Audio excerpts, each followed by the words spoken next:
1, and we're going. Welcome back to Brine and Tide. Previously, the party departed from the Lizard Folk village uh, with the goal of heading back across the island to first check some locations previously discovered and mentioned before, and before heading back to the village of other shipwreck survivors. Along the way, the group was followed by a rambunctious monkey as the group seemed to gather its attention. But continuing along, you also discovered you were being followed by a different sort of primate, as Corona spotted an invisible Barlgura, a fiendish ape that summoned other of its kind from the hells or abyss, and attacked the group, dealing some decent damage to a few members before they were soundly uh, sent back to the abyss. And Rhea in the battle revealed her new friend, Delzozar, the chromatic witness. Yeah. And heading back into the swamp, perhaps not the stealthiest route, as the group started to talk among themselves, discovered a peculiar glowing, shaded area full of glowing mushrooms and fungus, where Amon and Rayan had a small little heart-to-heart, a foreshadowing of things to come. And pushing into the night to return to the campsite that Orville had sheltered the group before. The night passed uneventfully, besides some hearing some strange buzzing noises off in the distance. But morning came around, and Rayan gathered everyone up and delivered a confession she'd been brewing on for a while. And as the group kind of reaffirmed why they were earlier this was Ryoko's bag about why the group was working together for the moment and kind of solidifying their decision to keep working together, at least while they're on the island. We resume. I could say that the group you are, depending on it's like it could be right after this little talk, or a little bit later after you've gotten yourselves ready to head out. So it's all up to you what you want to do next. I will bring you onto the island map.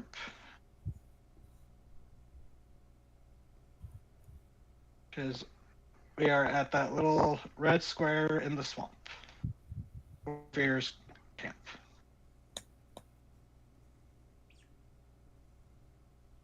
So we're all good, right?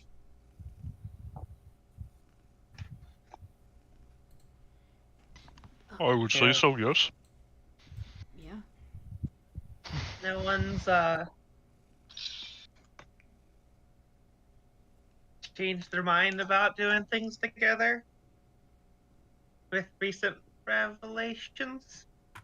A good contract going. Well, I mean, if anything, it's probably useful to have a goddess on your side. Okay, again, it's not a goddess, Yuane. That's not. It's not right. Super goddess. Her face goes. Goddess. She emotes with her whole body, so she visibly whole body blushes. Oh yeah, the whole cephalopod thing. Yeah, no, that's Super not. goddess No, guru. it's not. It's not. Dragon Ball layers of divinity. No, not. She's not the She goddess. just puts her face in her hands. She's not a goddess. She's clearly a magical girl. A what? A what? Well, she is pretty magical. I mean, This is true. it's sort of magic. Like, it's magic, but it comes from greater self. So, shrug.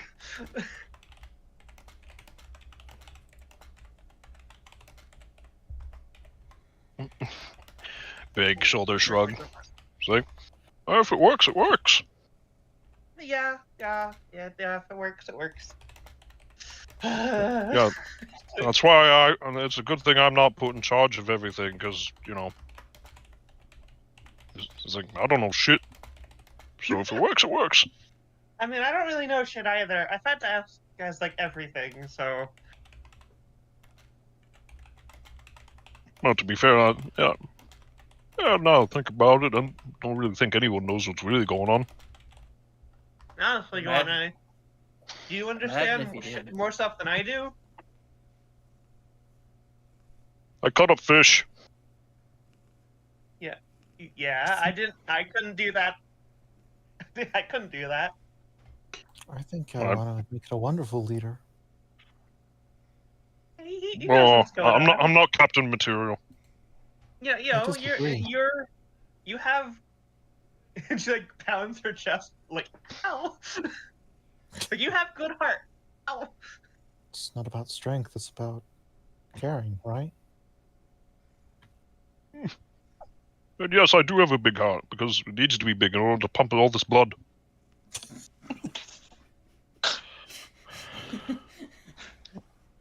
His petrol heart. See, Ray this looks guy was even like bigger. Look at the size of his heart. Ray and I was like, yeah. Well, yeah, I never could cut it as captain material, because it's like, I don't like being mean to people. And sometimes you gotta be mean when you're the captain. Oh. I mean, setting hard boundaries and stuff. It's,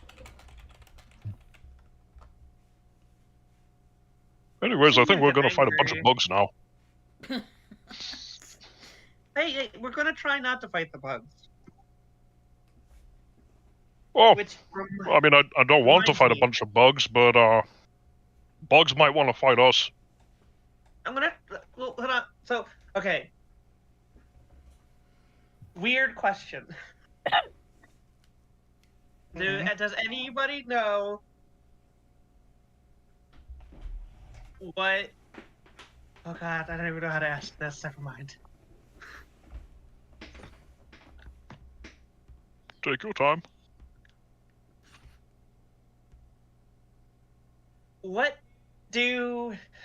How does their like society or their hive or whatever? How's it work? Is there a queen? Do they have mated pairs? What?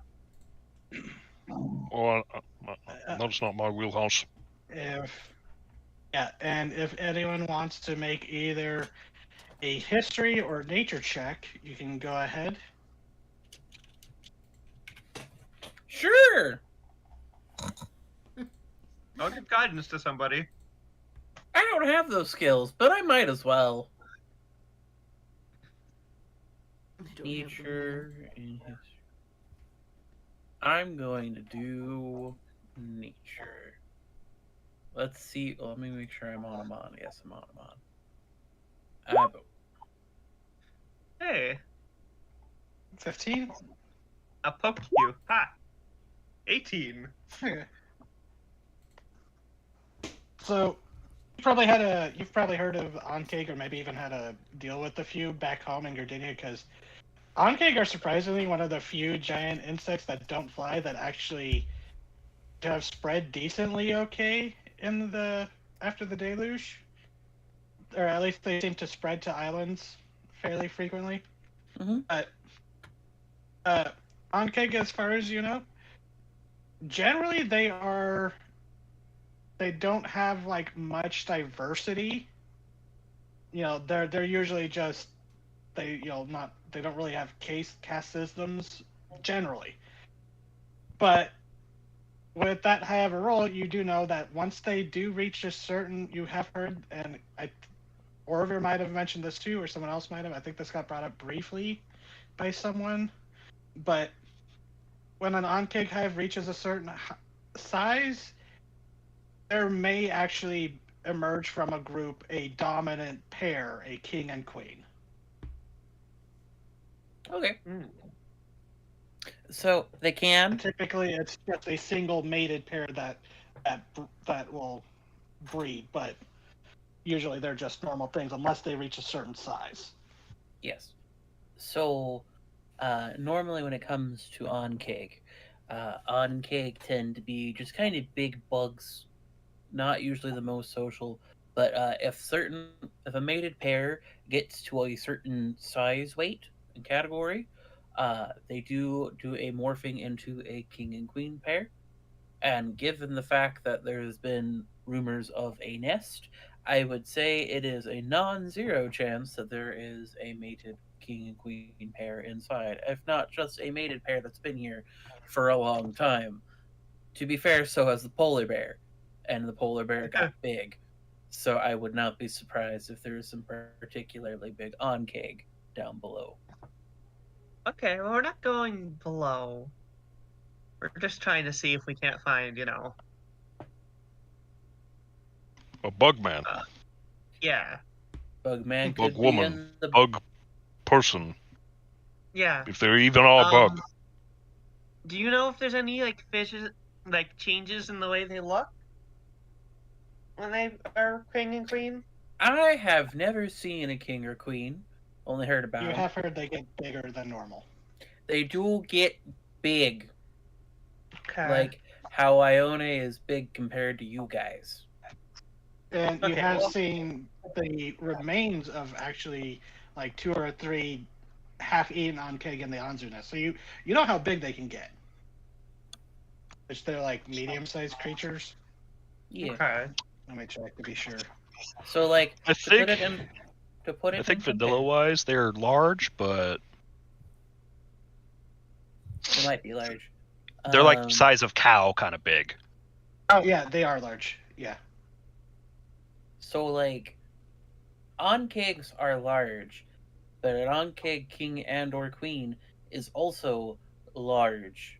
So like you're looking for a person my size and a nest full of people your size run by somebody I own size. Okay.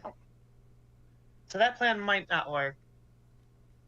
To be fair, the closer we get, the more we run the risk of running into an invading party searching for natural resources that may look at us as a food source. Well, if it's just a couple of them, we should be fine. I prefer not to get into a fight with them because they're just animals trying to live their life. But I had thought to, keep them distracted. And she, creates an illusion of an oncake as big as she can with a silent image. I Which is forget. 15 by 15 feet. Like I do have to say, being able to do that's like real handy and real impressive. But I don't know. Like, does it produce smell? No smell. No sound. Well, I don't know much about bugs, but I know in general about animals is that they don't always rely on their eyes. I see. Like, And you do A lot Yeah, of fish have actually- really sharp senses of smell, but they can't see Wait. for shit. So, like there you are actually remember the face mortal... biters and the web that the illusion didn't trigger. Yeah. Wait, so there are mortal things that don't even have these senses? And she, waves a hand in front of her eye. Oh Well, yeah, sometimes, yeah. Oh, God, I'm so... yeah, just when I think I'm starting to understand. yeah. I've actually seen, well, not seen for myself. I was flipping through like little journals. They had all the pictures in it. There are some leviathans that live down in the ocean, and they live so deep they don't need eyes at all. Yeah, I understand not seeing, because, I didn't see, and she puts, waves at her face. I didn't see things before now. But yeah, some animals and monsters and things will use other ways of sensing. Tremor sense is a popular one for the burrowing ones. I believe Oncake may have that, but don't quote me on that. It's been a while since I fought an Oncake. Okay, then I've got to. Then this isn't gonna work. Then I'll go back with my other plan. And she pulls out her book and starts flipping through Oh. some pages. You gonna summon your frog, buddy? No, I think he if there's too many of them, I don't know how well he'd do, or they do by themselves. No, and she. Here we go. Gets to a page. Yeah, perfect. Should be able to make how many of these now? 4 of these, and that should give us that should give me plenty of eyes in the sky.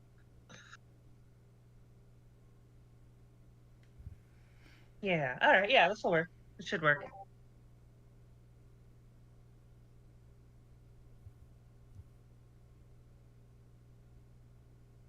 On a similar topic about the blind leviathans, so there were oceans before the oceans swam over us all, like the whole world, Yeah. right? Yeah, So I'm do you pretty Yeah. sure.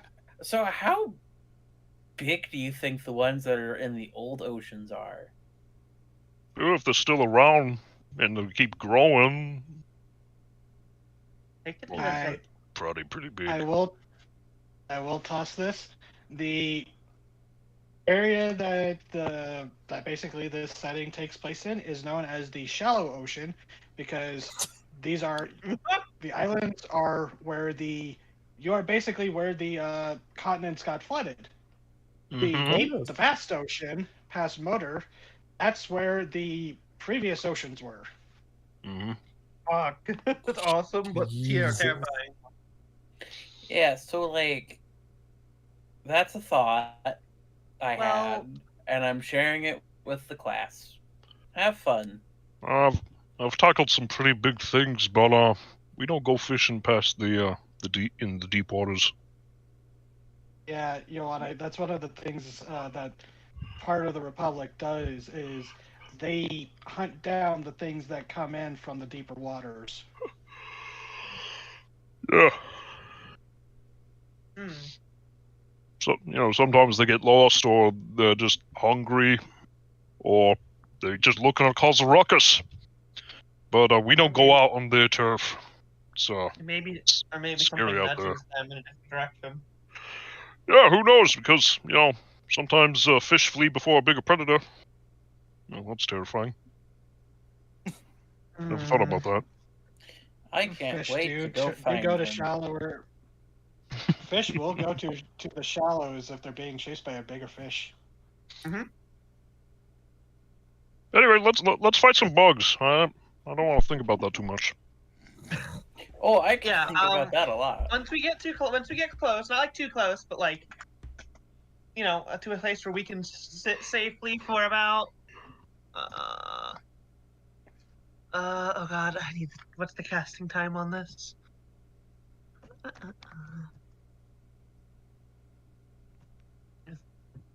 It's only like 10 minutes, but my eyes. Oh, it's 1 minute. Okay, never mind. If a spell has a casting time of longer than an action, do you need to like stand still while you're doing it?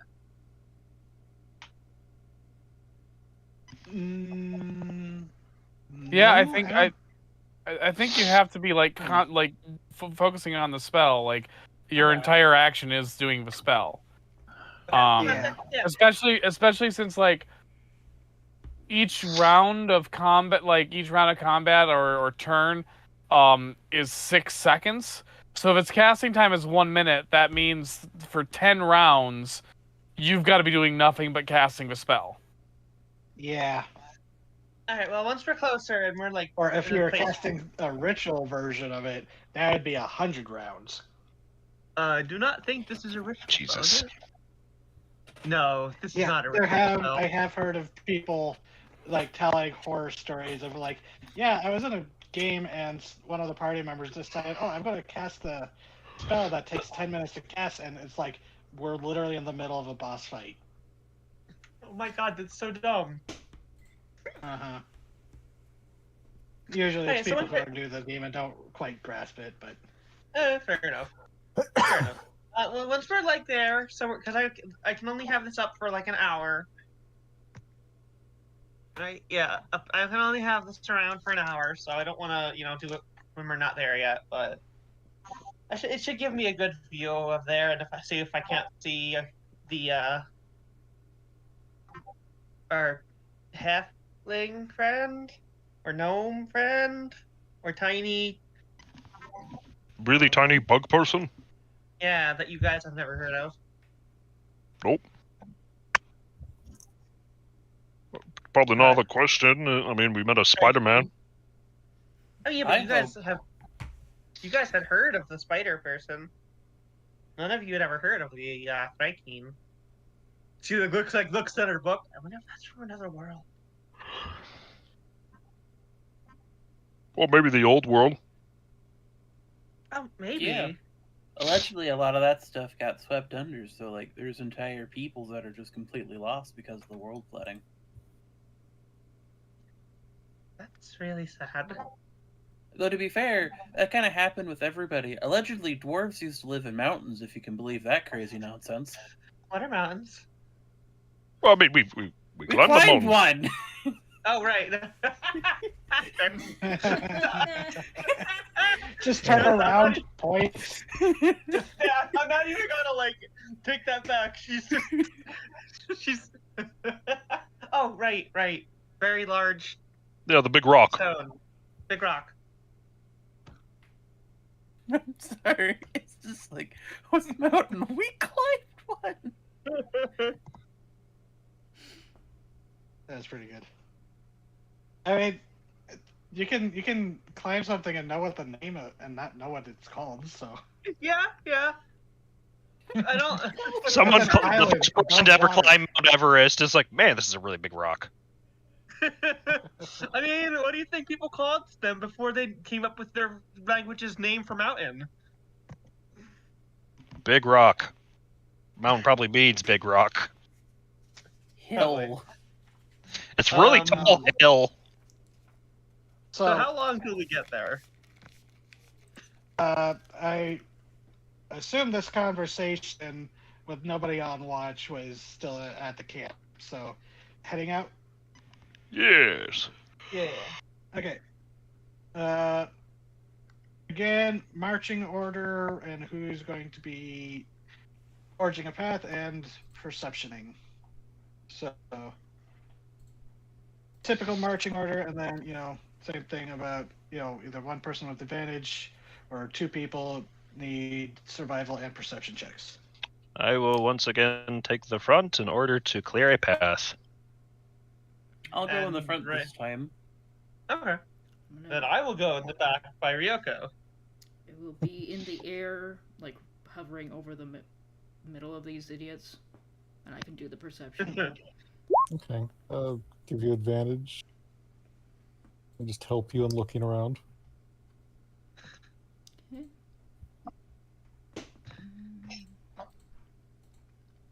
Is that all right, Oh, DM? survival, but is that...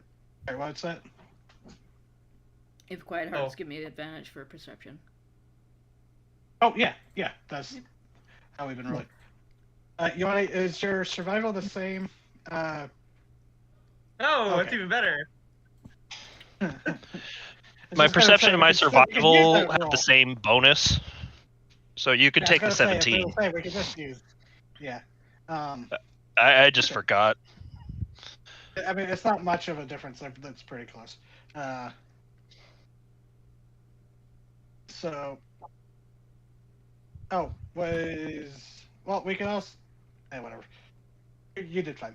I was going to say, if Mon's giving you advantage, but Yes, Whatever. Mon's giving Um, you the advantage. it's the same difference either way. You start pushing through the foliage and the muck. Amon kind of following behind or alongside, finding the more drier spots that can support the weight of the lighter people. But unfortunately for you, there are parts where you just have to trudge through the muck. But Mm-hmm. it's not. Between the two of you, I say and a lot, but going through between the two of you, you manage to plot a course through that avoids any deep spots, there's a point where I'm on. You have to stop and lead everyone around because you recognize there's a spot with some muck that would probably, if anyone got in it, would be very difficult to pull them out. But continuing along, Corona, you're fluttering around. There is a point where you're fairly close. You recognize the buzz or the droning buzz of what sounds like maybe one or two bandit flies in the air. Because you rolled so high, I will give everyone a chance to do a group stealth check. Oh, joy. If you can warn the group. I mean, that's if you want to warn the group or you want to fight these things. I'm gonna land on the ground and tell them that they're coming and see what they want to do. Courage is fighting them. Probably. Well, it's a group stealth check, so. How do you do those again? Stealth. Oh, no, it's just everyone just rolls stealth and it's average. Can I? Oh, boy. Ryan. Yeah. Can I? Okay. You can guidance yourself. So yeah, just need you. Oh. 13. 14? 13. 14. It's an 11. Oh, yeah, 14, yeah. I thought that was a 2. I thought it was a 2. On it, go ahead and roll a stealth. Yes, sir.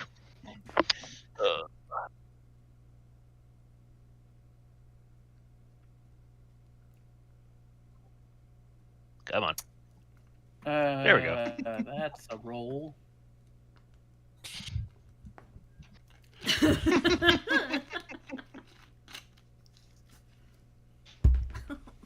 Now it's just haunting you. Yeah. That's mean. Roll 20. Yeah, my computer's a little slow, so I was like, did it go through? I gotta click it again. Then it shows me that. Yeah, don't you love it when that happens? Oh. Artificial intelligence is real, all right. It's a bitch.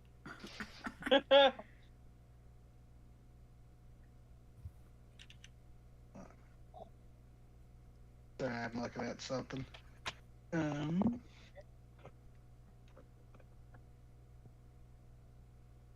Yeah. If the robot apocalypse ever did happen, I think it's less Terminator and more GLaDOS. Yeah. Okay, so because I apparently don't have an extra map for swamps, we're just going to recycle this, ignore the sarcophagus, put yourselves down, because as you try to find a place to hide, and unfortunately it seems a more clear area, one of them flies right overhead and dives down. So, go ahead. Put yourselves on the map, please. Starting off rather quickly. Also, am I the only one concerned with the fact we've seen these things like 5 times since the Anzu bit it? What, the flies? Yeah, they've been getting really bravely. They realize they are not being plucked out of the sky. Yeah. So there might be more of them than we thought. Oh, Yeah, they were. no. To be fair, our resident flyers were also keeping underneath the tree line. Mm-hmm. I'd just say it's a little worrying because we may have a fly swarm going over the island. Bees! Okay. Initiative, please. Cat. Here is the initiative counter.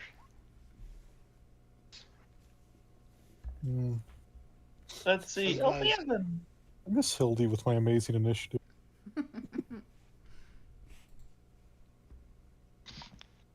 I don't know where you wanted me to place everyone, and I'm trying to This laptop is Maybe. old and slow, and I Yeah, don't I'll want to just close the window because I Okay. don't think I fixed that issue here. Okay, I moved you closer. I guess you would be closer to Mon.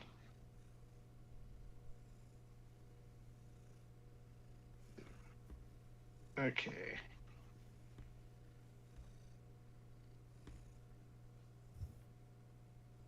I think everyone's. Whoops, wrong button. Yeah, I'm just gonna push it until I get to the start of the initiative count. There we go. So, Bandit Fly 1. Seeing, let's see, who had the lowest stealth? Probably me. Yeah, you are also the biggest target. Goes buzzing right up against you. Buzz.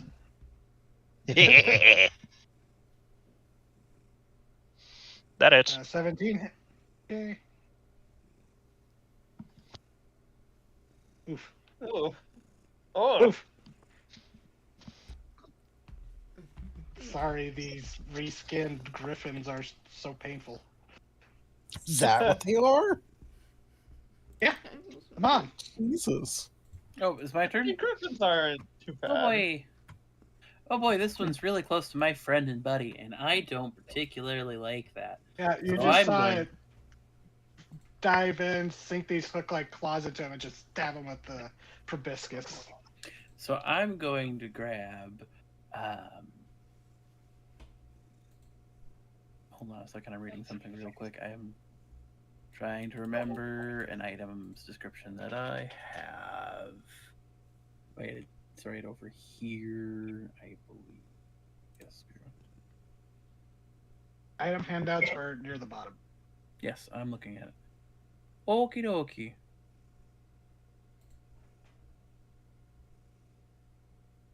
Nice.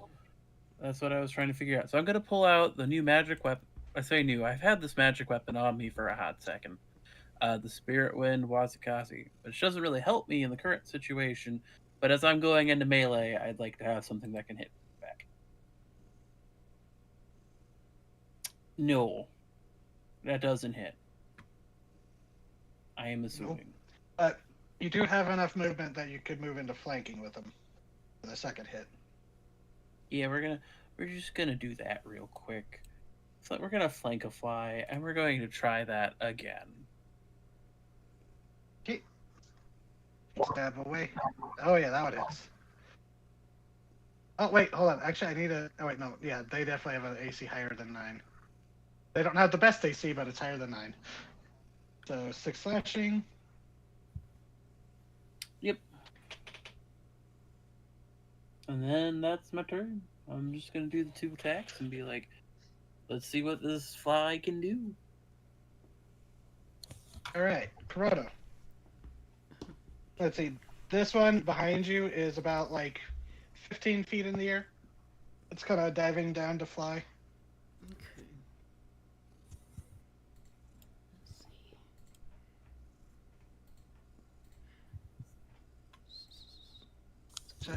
Okay. So I just realized Rayan's stealth beat Ryoko's by 1. Ryoko's been drinking all day. Every She day. has? Probably. Oh, yeah, fair point. Yeah. It might be a little early for her, but Ryoko likes to wait on drinking until after, like, work is done. She's gonna. Probably a very stressful night. She might be she works hard, hungover. she plays hard. That's probably yeah.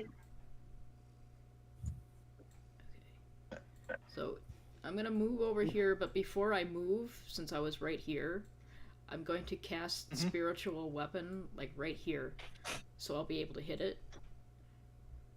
No, I just want to do that before I use my movement, because I would be out of range otherwise. So let's see. Little lightning bolt. Where are you?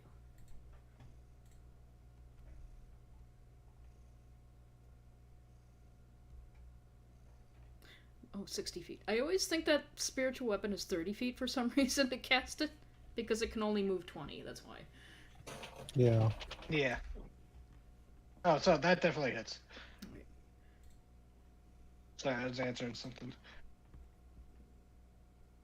5. Okay. Just so they have some backup over there, and then she's flanking with a Yuan, so she's gonna try to hit it herself. This other one. Yeah. No. I mean, Well, you would have I advantage, have advantage. from flanking. It just rolled normal without me. Oh, nope, not gonna hit. It like bounces off of their surprisingly sturdy exoskeleton for being so thin, proportionally. Okay, well now that it's surrounded, so that's But- what she was going for. Yeah, I'll just say you just missed it.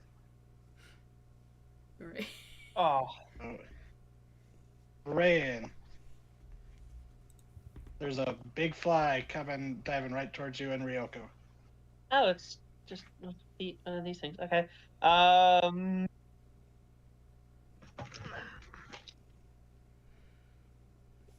Bonus action. Bonus tentacle. Tentacle's gonna whap it. All right. Hey, tentacle whap. 5 cold damage. 5. And That's you whack. reduce its speed. Yeah, by 10 feet. And then she's got to. Oh my god.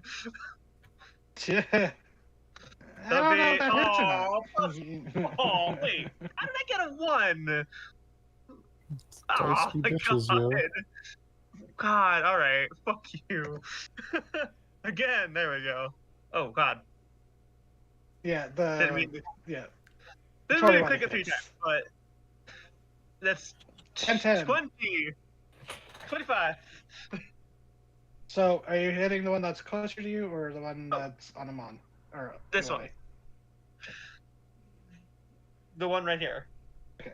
That's coming towards Yeah, Ryoko you take a and me. big chunk out of that thing. Can I try and intimidate it? I think with that big of a hit, I would let you do that as a. Well, wait, you used your bonus action. Yeah, these are bonus action, yeah.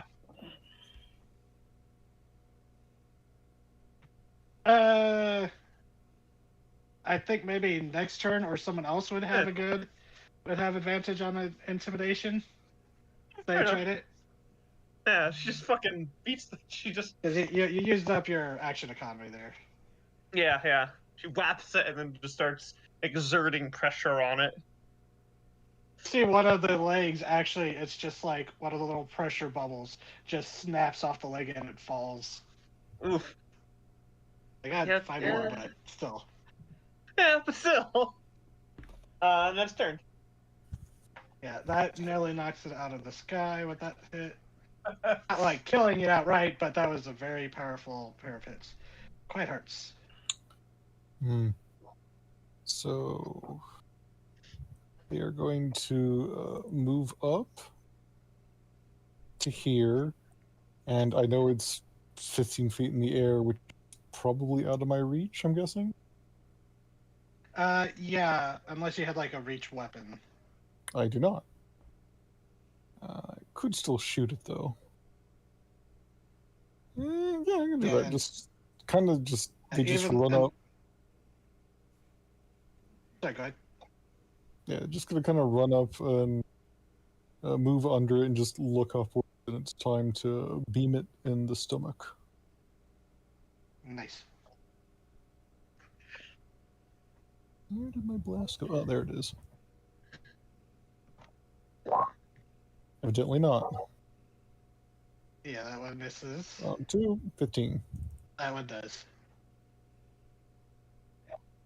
14. 14. Max damage. Just straight in the chest, just a laser just lancing down along it.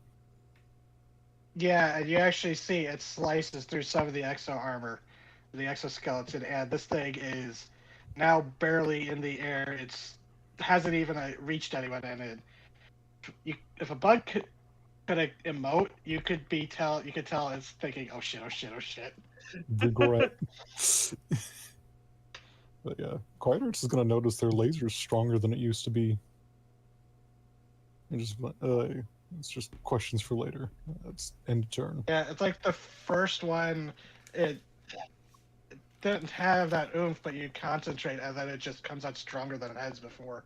Like, the first one like fizzles out for some reason. Like that's not right, and they just kind of like refocus power, and it just comes out strong and like, oh, that's more than it used to be. Someone up the PSI. You want to? You Well, have one of let's, these big ass bugs going after your blood. Your man. Yeah, the claws and the proboscis. I would like to enter rage. As You're gonna have like a soundboard of Popeye's. Whoop. Yeah, as soon as the proboscis jabbed right into his pectoral, and it just that hurts. And let me tell you that I don't much appreciate it. And he's going to take a swing, but oddly enough, or weirdly enough, and seemingly without intention, his tattoos start lighting up. And I roll at a advantage because you're flanking it, right? Yep, you don't even have to reckless. Yeah,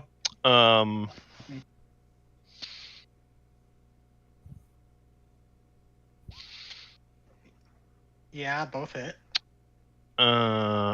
Sorry, let me read this real quick.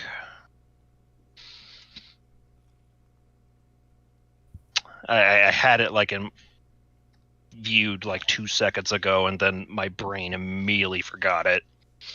That's your roll when that happens.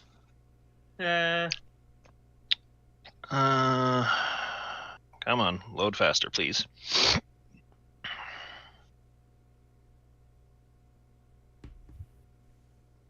Says when you deal. Okay. So I get to roll that twice.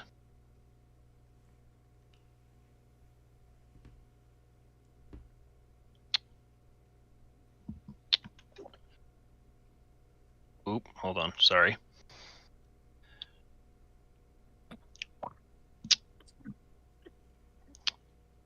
Yeah, just take. So instead, when he fucking rips the proboscis out of his chest, he fucking decks the thing across the face, and the tattoos wrapping all the way down his arm are crackling with electricity. Is the damage rolling? God damn.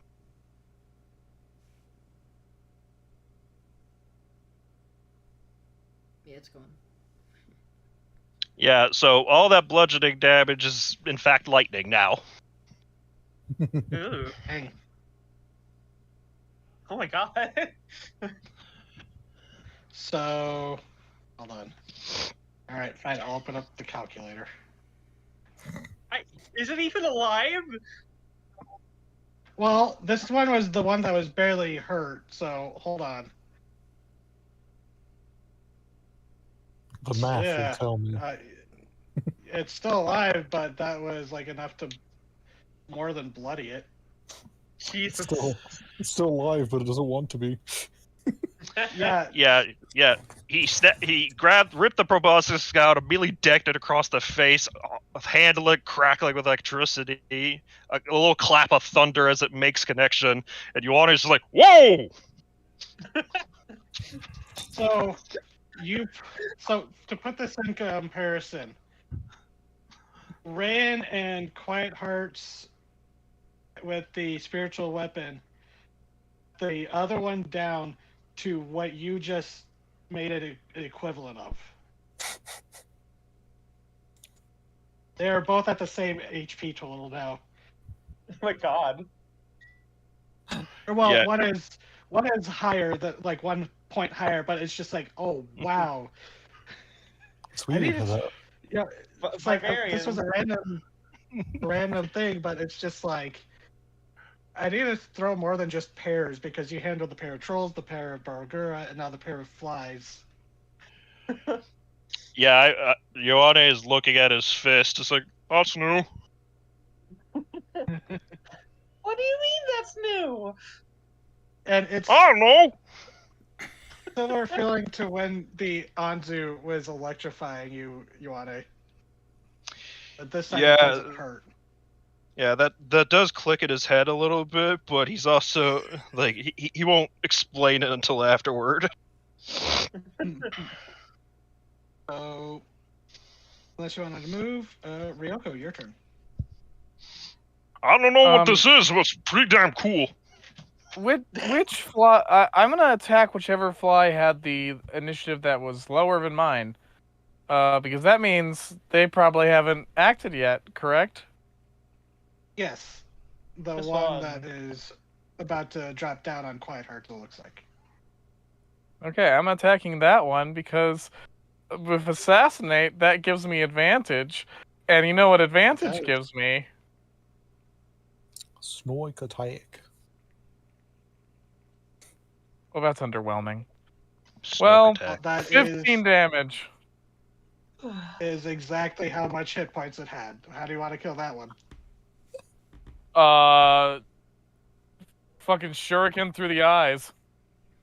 It's a classic for these, and they're big targets. So yeah, it just almost anticlimactic, but more subtle, which is fitting for an assassin of Ryoko's caliber. Just there's this that glint of the shuriken, and then the fly jerks in the air, buzzing around for a second before collapsing into the ground and kind of, not to be gruesome, doing the bug twitching death twitches in the mud. Mm-hmm. But that one is dead before it had a turn. And Any that'll be movement my or turn bonus now. action for you? Okay. Nah, I'm gonna stay put. Okay. Bandit fly, realizing that it is kind of fucked, is going to try to fly away. Bonus action dash, or action dash. So, 3 of you get attacks of opportunity. Okay. Let the bug go. No. Well, I guess I am. You do have you do have flanking still.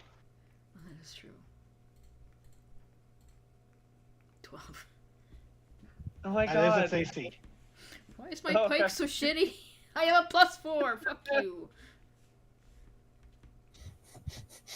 Eventually, you have to roll bad, Scatha. It's just what happens. Your luck can't carry you forever. It's just with the pike. Never taking a pike And again. Amon, you have an attack as well. Although, just roll to see if you hit because it has already taken enough damage from the 2 of them. Kill it. Agree? Gray boy. Okay. Oh no. Foolish samurai! Well, either way, punched and stabbed and more than likely slashed, this thing does clear the rest of you, but then very quickly comes back down again. Wait, comes back down? Flopping It into the limped mud. away and then gave out. Oh. Oh. It was more like momentum that carried it that far.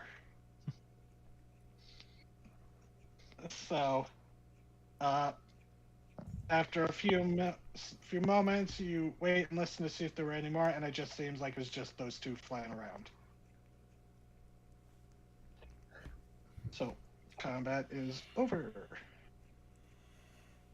So. A little morning workout for the group. Yeah. I think Iwana's the only one Oh, who took there you are, damage. Mon. Yep. Oh, Amon, just for the fun of it, make an attack roll with advantage because this thing tried to fly away, and all three of you got attacks of opportunity. Can I use my longbow? No, because attacks of No. opportunity would be a Fair enough. that hits. I mean, well, yeah. So this thing is it manages to get away just a little bit, but between getting electric punched, stabbed with this pike, and then sliced, this thing collapses into the mud not far. And this morning hunt of pair of flies regret their decision. Well, they would. So They That- would. that- if they that's were it? alive. Yeah. Ioane stands there, fingers crackling with electricity, like watching like the lightning travel along the lengths of the Kraken tattoo he has. Oh, that's real freaky. Quiet Hearts will actually move up to him and just with one finger lightly reach out and just kind of like get close enough that it arcs off, but not close enough to touch him. Yeah, it's like not enough to hurt, but it's like a very strong static zap. Oh yeah, I know. It's like you get a little too close to the Especially outlet, but with not quite. especially with metal gauntlets. Yeah. It's just like they start like moving their finger as the arc just travels along. Well, that's definitely new. So Are you it's not okay? aside from the fact that I got stabbed in my tit.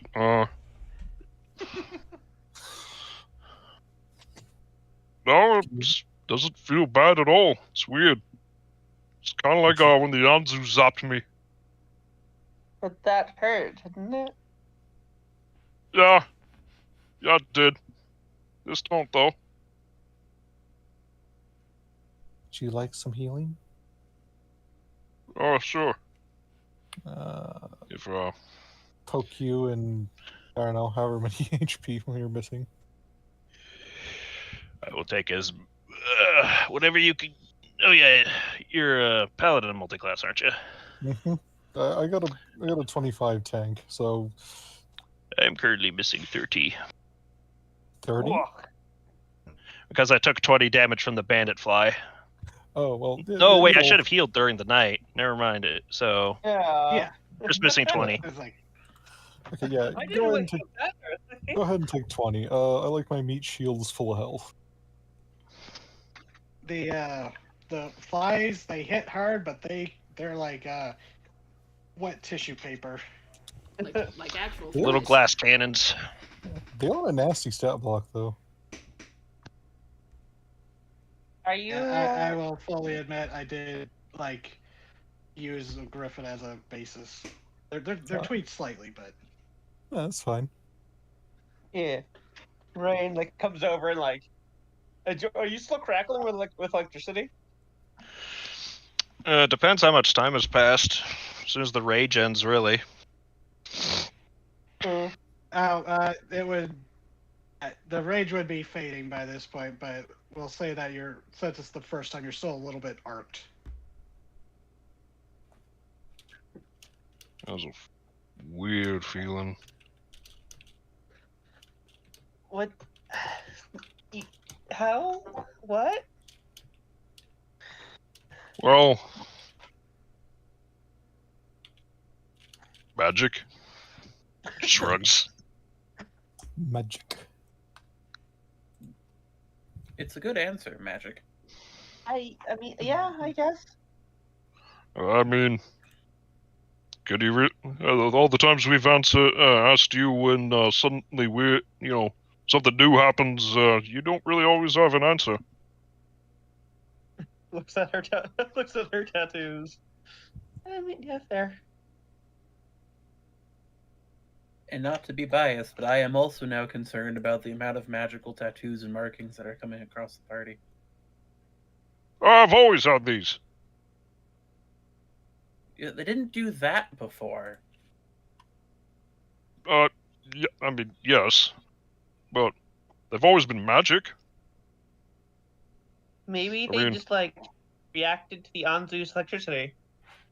I guess, because I mean, it's made from kraken ink, and some krakens use lightning. It works for me. Yeah. It gets out pretty good when you and your mom were hunting with the other flowborn. Capture Mhm. it.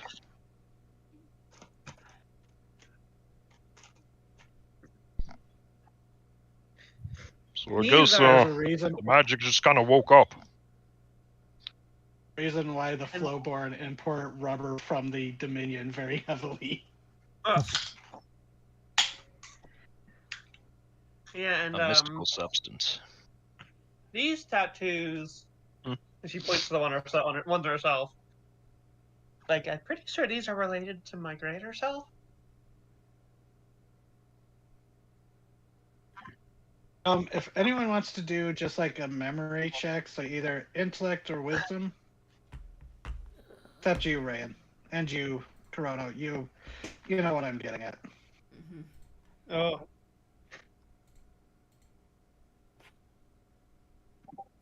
That would be kind of neat.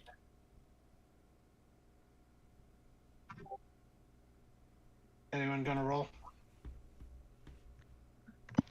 What are we rolling? Anyone wants to do like a memory check, which is either an intellect or wisdom, whichever's higher. Rayan says something about her tattoos being related to her greater self. Yeah, Ryoko, you remember those same pattern tattoos were engraved on the shell of that crab person, the Karkanos. Didn't that crab have those tattoos? Did he? He did have tattoos. Are these the kind he had? Wait, does he know about my greater self?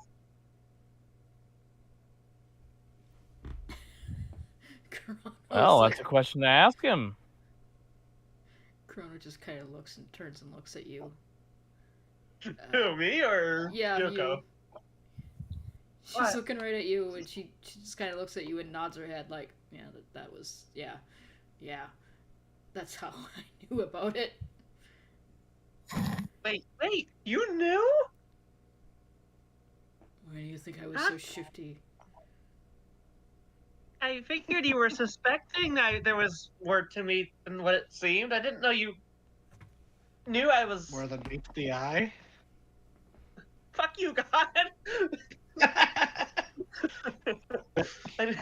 I mean, Sorry. Ribbit. I didn't know you knew I was, what I am. I didn't know I didn't- for sure. I suspected. And it also wasn't my place to say anything. I mean,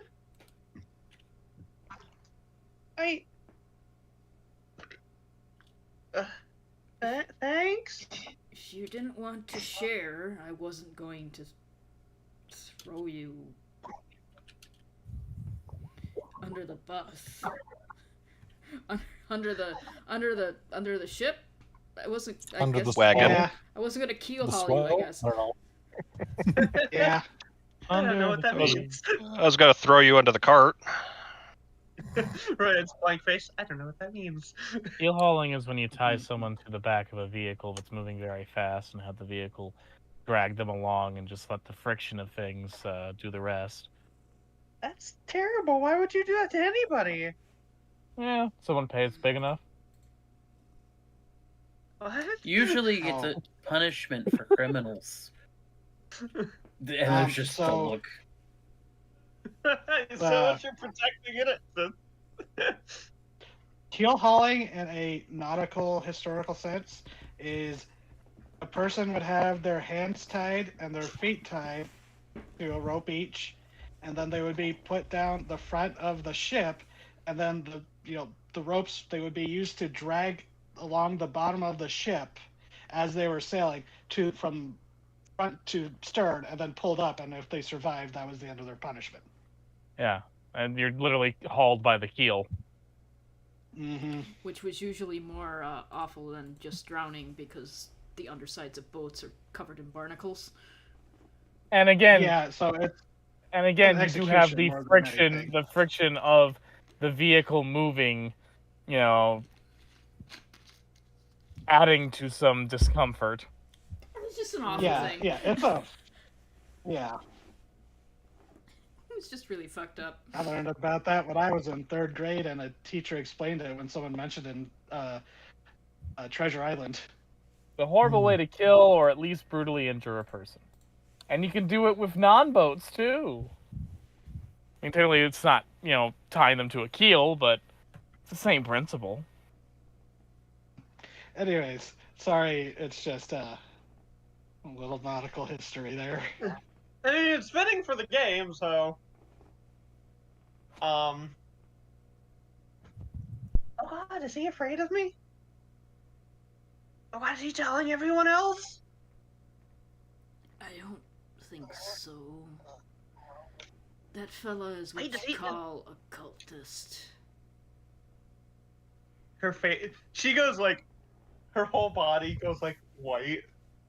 Well, I was going to be a little more generous and call him a groupie. Oh, if he's a I cultist, mean- if he's a cultist, we need to be careful. I If he's a mean, cultist of me, we need to be extra careful. well, I understand that. That kind of reminds me of. I once heard there was a really weird cult. They didn't Couldn't hurt you anybody. They were just really theoretically fucking weird. just show him that you are the thing he worships and then just make him do whatever you want? I'd just be like, hey, you, It's free memory. live a life of virtue and morality from now on. I'm your god, bitch. I'm You're not. gonna go I'm home not and rethink the- your life. Well, oh God, oh my, Well, Ron, If he is aware of what you are, you could just wait and see if he comes to talk to you. I mean, if there was a dangerous evil fucker who worshipped me, I would exploit the fuck out of that. that's if they believe you're not just like something Good. with their powers. You guys won't necessarily believe that I am what I am. You guys are going off of my word mostly, and the weirdness of actually like finding me when I got here and stuff. But And hey, we don't know if the crab guy's evil. Like I said, I did some bad things before. I hope he's not worshiping that. Well, that's probably something we need to do with another time. Well, at least it's not the sun. That'd be fucked up.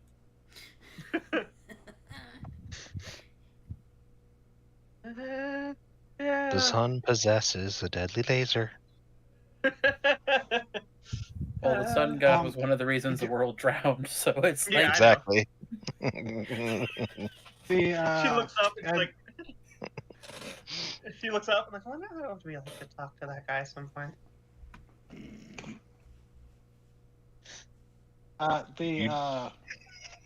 The Karkanos person, the group does know Orovir escorted him and some of the others back to the village. Yeah. Well, we can ask him when we get there. I'll talk to him when we get there, I think. Hmm. You want He looks also backup? I mean, I've never had cultists, but I've had a couple of stalkers. Let's do this first, and I'll think about it on the way.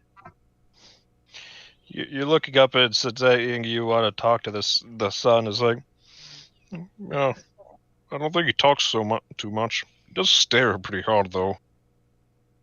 Don't I look mean, at like- the sun. Don't look at the sun, sweetie. He's like the king of staring contests, and he's kind of mean about it. Yeah, really? To make the You know, I same don't- joke. Don't I've look only got directly the at one the eye. sun. I've only got the one eye. I know not to burn it out. Okay, good. Don't get into a staring contest with the sun. He won't blink. Sure he does. It just Rand takes says, one Sure, eye that's me. flickering to Quiet Hearts.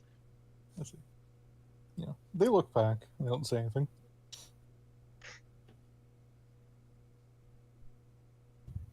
Yeah, Corona, just for setting stuff.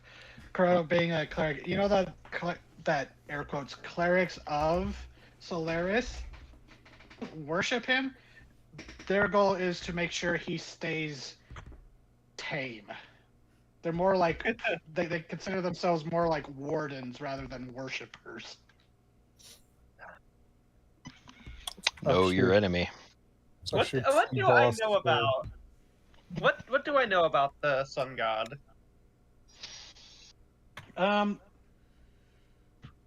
Guess do a religion check. All right.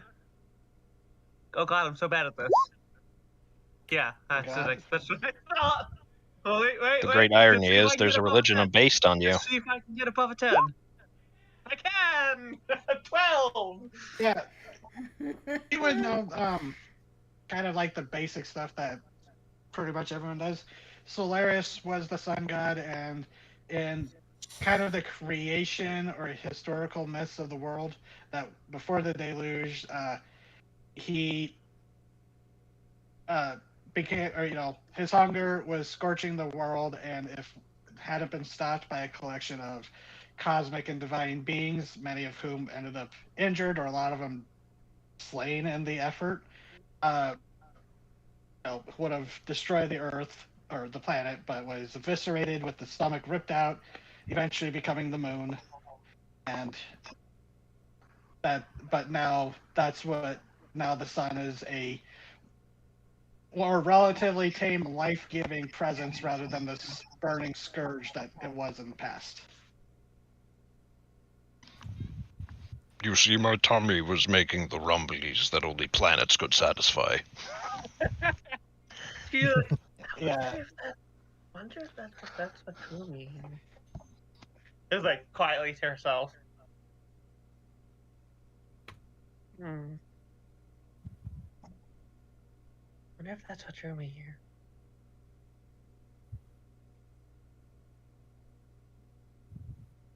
I hope not. She said it quietly, so to herself. Yeah, I'm pretty sure Amon's just right there, and you just look startled. It's like, Jesus Christ. It's just like, I hope not. Our gods didn't get over that one too easy. I know. I mean, like I said, my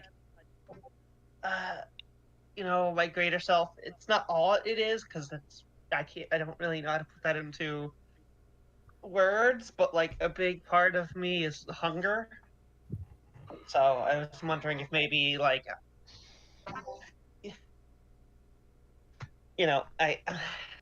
I'm wondering if something so powerfully hungry is what drew me to put myself here. If that makes sense. Yeah, fair enough. Giovanni looks up. He has a look of thought. It's like, when I was a kid, sometimes I felt bad about snacking, and then I told myself, hey, it's like, the sun god got the munchies. That's definitely a way to handle life. So that's actually a question I've been wondering. I didn't bring it up because I assume we're walking again at this point. Yeah. Okay. I didn't bring it up because I wasn't sure, and I didn't want to ask. Really, you guys are always hungry, right? Not always.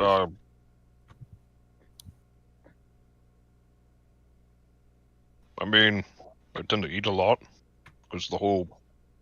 Yeah, but takes a lot even of- if you eat a lot, you're still hungry, right? Yeah, no, there are times I'm full. You mean Yeah, it depends on what I eat, to be honest, because some things are just not very filling. But you can actually not be hungry? Yes. I mean, sometimes I've stuffed myself to the gills so much that the thought of food puts me off. Hasn't happened often, but there have been a couple of times in my life where I've gorged so much at the thought of trying to eat anything more Yeah, is revolting. yeah. I haven't stopped being hungry since you guys pulled me onto the ship. That That makes stinks. sense. Maybe because you're vegetarian. Have you tried eating I'm frogs? Sorry, I couldn't help it.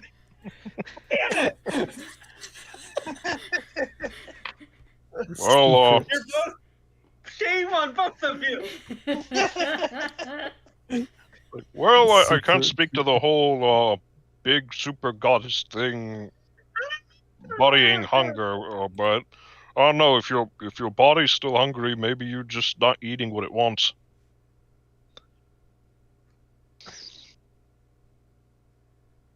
That's not a pleasant thought.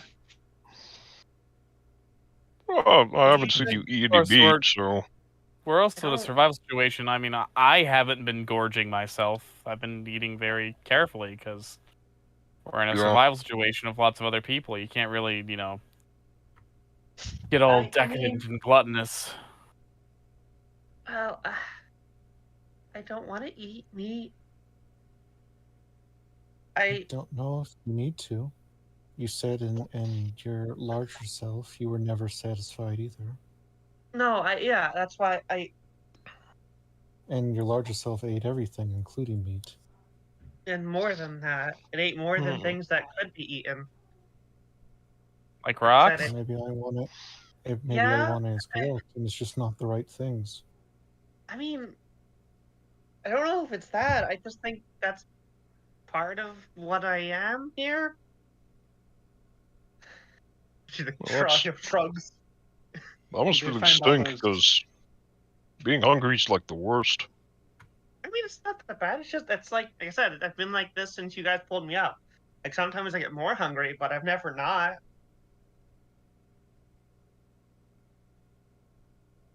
Again, he Like, I has a don't- look of Look of what? he has a look of pity. Like It's like you okay, never I'm felt pretty full in your sure- life. what? He doesn't say it out loud, but he gives you the face of you've never been full in your life. Like, Like, that's the you saddest know- thing I've ever heard.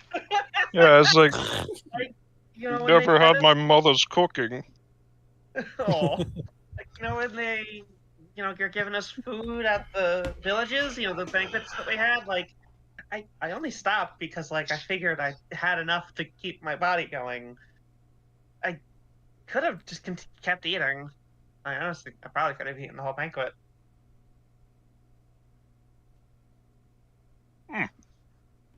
Not to distract, but Ioane, that just made me think. Ioane, growing up with the goblinoids, was very popular household to go eat. It's like, oh, we're going over to Ioane's house for dinner because his mom would just make so much. The Lord household. It's like A feast is just a I'm- second course. Yeah, it's like, all right, I made enough food for myself, made enough food for my boy, and some leftovers. And meanwhile, the rest of the neighborhood is like, yeah, we're gonna eat all week long. That's just the leftovers. Mhm. I mean, much like real life whaling industry, part of the pay of a whaler when they came home is they could take, a large chunk of meat to take home to the family, and the family would survive off of that for a long time because it was just this solid block of whale meat. God, I listened to a podcast talking about whaling and what that actually like entailed, and that was fucking horrifying. Mm-hmm. Mm-hmm. That's why about in the this story. saying, But oh, it's about the one that inspired Moby Dick. yeah, oh my god. Yeah, that's Mocha for you. I was just gonna say, Anyway. that's why this setting, whales are friends of the whalers, and they hunt sea monsters together. Good. Yeah, it's But the whole what's it? Fuck. Yeah, because whaling is one of the few professions that could sustain the amount of food he needed to eat where he lived. Yeah. Anyway, anyway. Yeah, I wasn't sure if that was weird, so I didn't bring it up. But like now that you guys know, I figured I'd bring it up.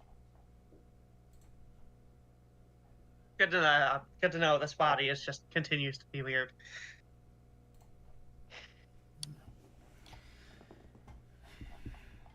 Well,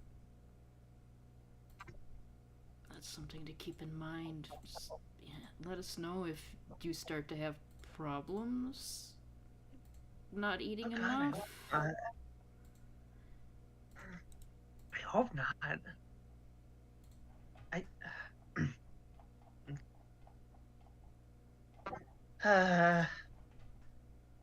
You could cook up those flies if you want to. I mean, No, I don't want to eat any meat.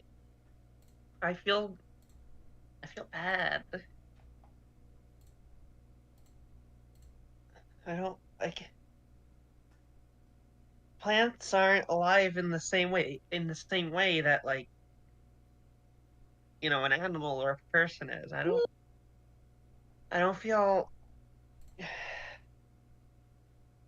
I The don't know, druid I feel sticks her guilty. head out of a tree, or a dryad out of a tree. It's like rude. I feel bad. I don't want to eat any meat. That same dryad's neighbor lightly smacks them with a branch. Just like, don't let them know we're here. Sorry, I have a bad habit of putting interjections as a DM. It's a bad habit. No, you're good. It's good. And she I- like Zero, you've played with me DMing. Uh-huh. and yeah, I will let things go slide if they're fucking funny enough. Man, she pulls out her book and like her colors change to her embarrassed colors, and she just like puts her nose in her book.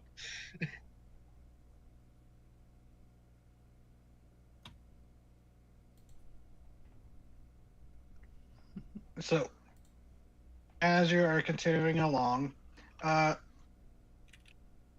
just give me another perception check. Survival check will be continued from before. It was a good one. But since it's a new round of looking out, new perception check, I please. will guidance somebody because I have my book out. Oh, Well, someone else do it. rolling like shit tonight, apparently. Someone else can roll but without advantage, so it's like two people look out. Yeah, Sure, one wants to. person. I will roll a perception. Oh No one- no! I will give Ryoko. I will give Ryoko guidance. Oh my god! 10. Wow. Oh my god! I see nothing. You see the opposite of nothing. Oh god.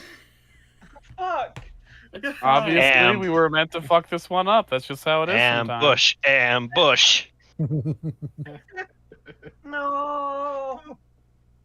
As you continue walking along, as conversation kind of falls to the wayside as you now focus more on walking the swamp, and jeez, I'm suddenly being.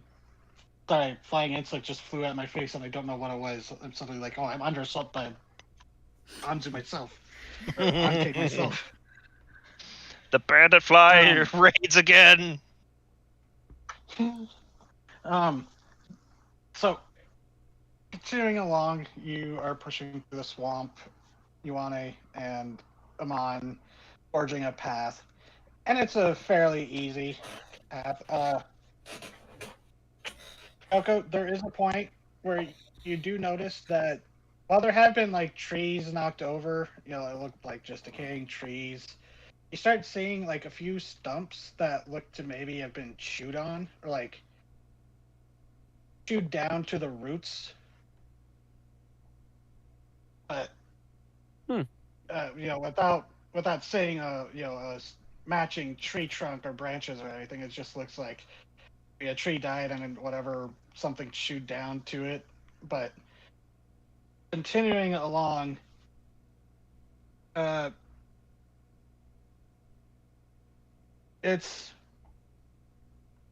you are almost like, oh shit, wait, how did I not notice? As you kind of hiss at everyone to stop, as not far from everyone ahead, you realize that through a thicket of trees, you realize you have actually gotten much closer than you realized. As Uh-oh. peering through the brush, as you start noticing a few more fallen trees that you realize have been dragged here rather than locally. Mm-hmm. Hold on, I gotta drag this way down. As peering through what you thought might have been like a hill rising up out of the swamp, you realize looks oddly textured. As you see what looks to be a mound built and climbing out of the muck and swamp, as you see almost perched up on top a single, hold on, I had this just a second ago, single onkeg just kind of perched up, antenna waving in the air, not facing you, thankfully, as your group is, I'll say, you are hiding under this big tree. So if everyone wants to put yourselves down here, bottom of the map, you don't see any other onkeg at the moment besides this one up there, but you realize that you've gotten much closer to this thing than you were expecting. Are we in a tree right now? No, you are underneath it. This is like a top-down view. Okay. It's like one of those. Again, I really just need to look it up. It's either a banyan tree or a mangrove tree where it kind of grows low and wide.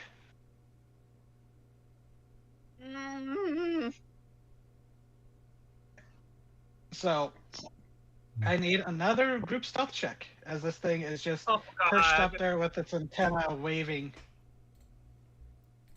Well, let's see if I get fucked over by the roll again. Da-da-da. Da-da-da-da. Hey, there you go. Oh, Da-da-da-da. courage. It's just the curse of heavy armor. Yeah. 23 from. Hey, okay. Oh. There's courage. You want a clang, clang, clang. Thud, Thud, thud, thud. It's just the squelching of just stepping through the muck. Okay. Good. Decent spread overall, though. Well, Ryoko and Amon help. Thank you, Ryoko and Amon. Yeah, me, Ryoko, and You're Amon. welcome. You're welcome. I need to do some math because I'm biting Ione in the ankles so he's not standing through the trees. Not enough to cause damage, but enough to get the point across. Yeah, my dog does that all the time when he wants to lead you somewhere. He doesn't bite you, he just puts his mouth on you. Yeah, pretty much. how many people are in the group? 6? Yeah, 6.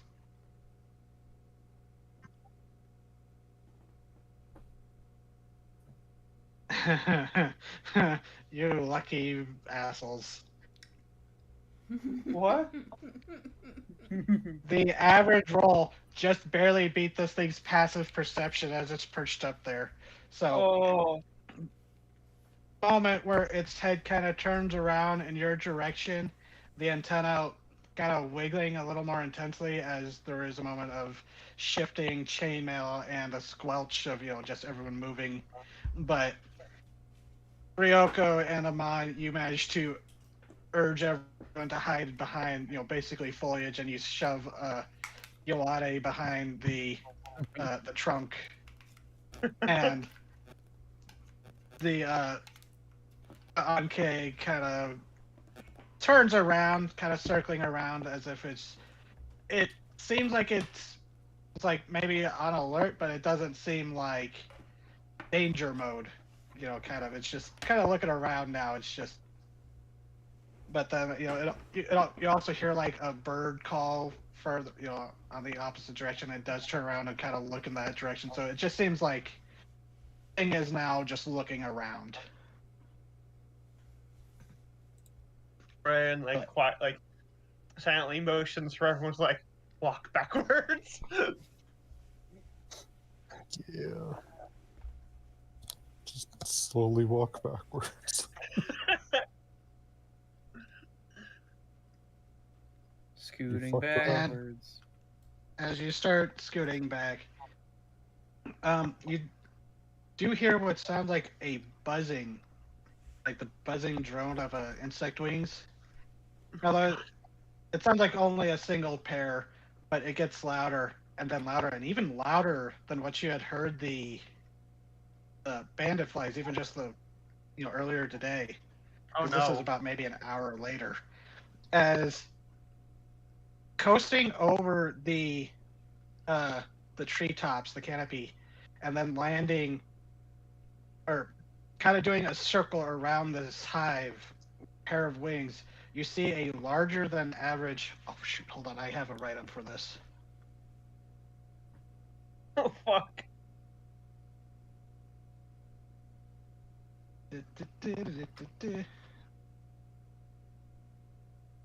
Oops, that is not the right thing to click. Okay, there it is. While no bigger than the onceg that it eventually flies around and then lands next to, this onceg stands above the common rabble, possessing greater confidence as it looks around, crest more regal and almost crown-like in comparison to the onceg next to it. Raptorial forelimbs like a mantis and a set of fluttering wings that it adjusts as it perches on top. As you see the onceg king light on top of the mound. Oh. And clutched in one of its raptorial limbs, you see one of the forest deer as one of its legs is being chewed on in its mandibles. It reaches over and just drops the body into the hole on top, or what you realize is the hole on top of the mound. You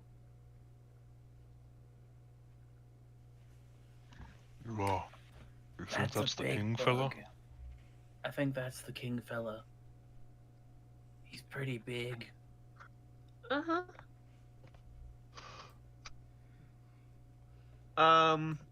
Ryan search. Oh god.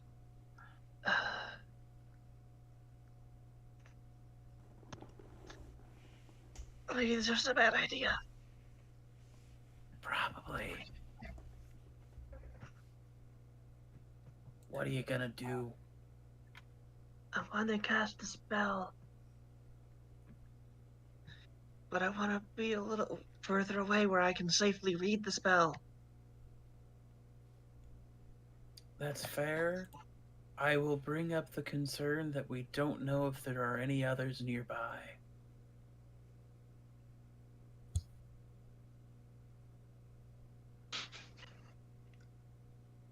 I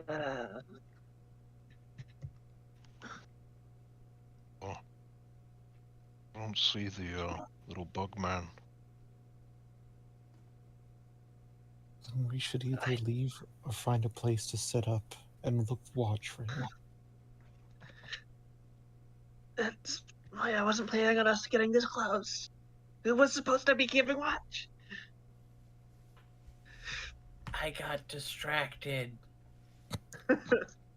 It was a really interesting frog, to be fair. Okay.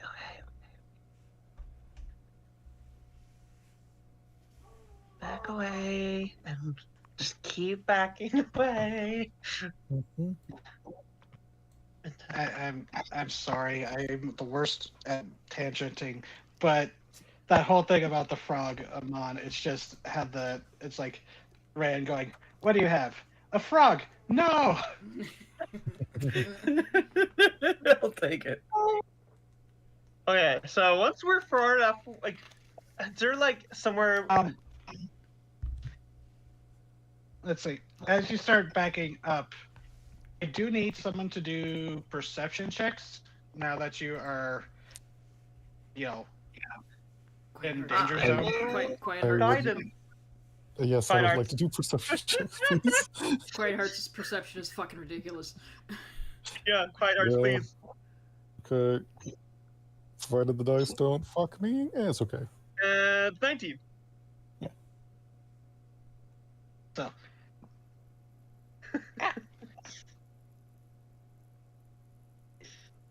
Because you start backing up Quiet Hearts, you are very intently making sure that you don't get encircled, which almost happens as you start hearing the insect-like chatter of what sounds like a few other onkegs starting to come up, not directly behind you, but close. So, Kind of with like off your, the- with your, yeah, kind of off to the left. Like they becoming like if they continued on their course, they'd show up here on the map. She mouths at you. She mouths at you. Where are they? Oh, with that, I need another group stealth check. Oh God. This time the DC is lower because Quiet Hearts, you were able to detect them approaching. Their head whips around towards the Oh, onkeg. no! and- yeah, Oh, they'll basically- no! They'll basically just point in the direction that the other onkeg are coming from, and then just point in the opposite direction. Corona I'm didn't Ryoko. fucking matter, but thank you, Courage. Oh, I did good. Oh, okay. I did. That 4 is Ryoko. going to Wait, why did that double? Hold on. That 4 is going to Ryoko, so give Ryoko a 15. Why did that double Hold crit? on, Ryoko, don't you have boots, elven kind, that give you advantage? Do they give advantage or just a bonus? Let me check. Which one? Cause the cloak. Oh yeah, of I have Elven Kind advantage is what on gives you- dexterity stealth checks that rely on moving silently. So yeah. So you, Ah. that 18. But you actually have an 18.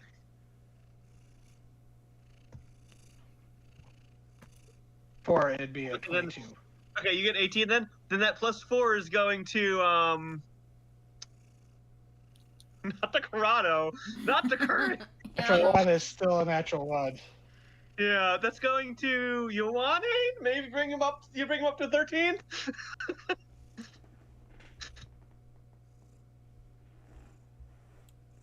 The perils of being Okay. a fucking bright ass In blue just a bird. second.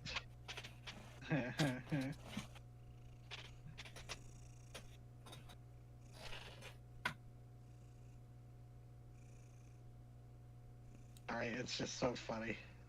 Oh my god.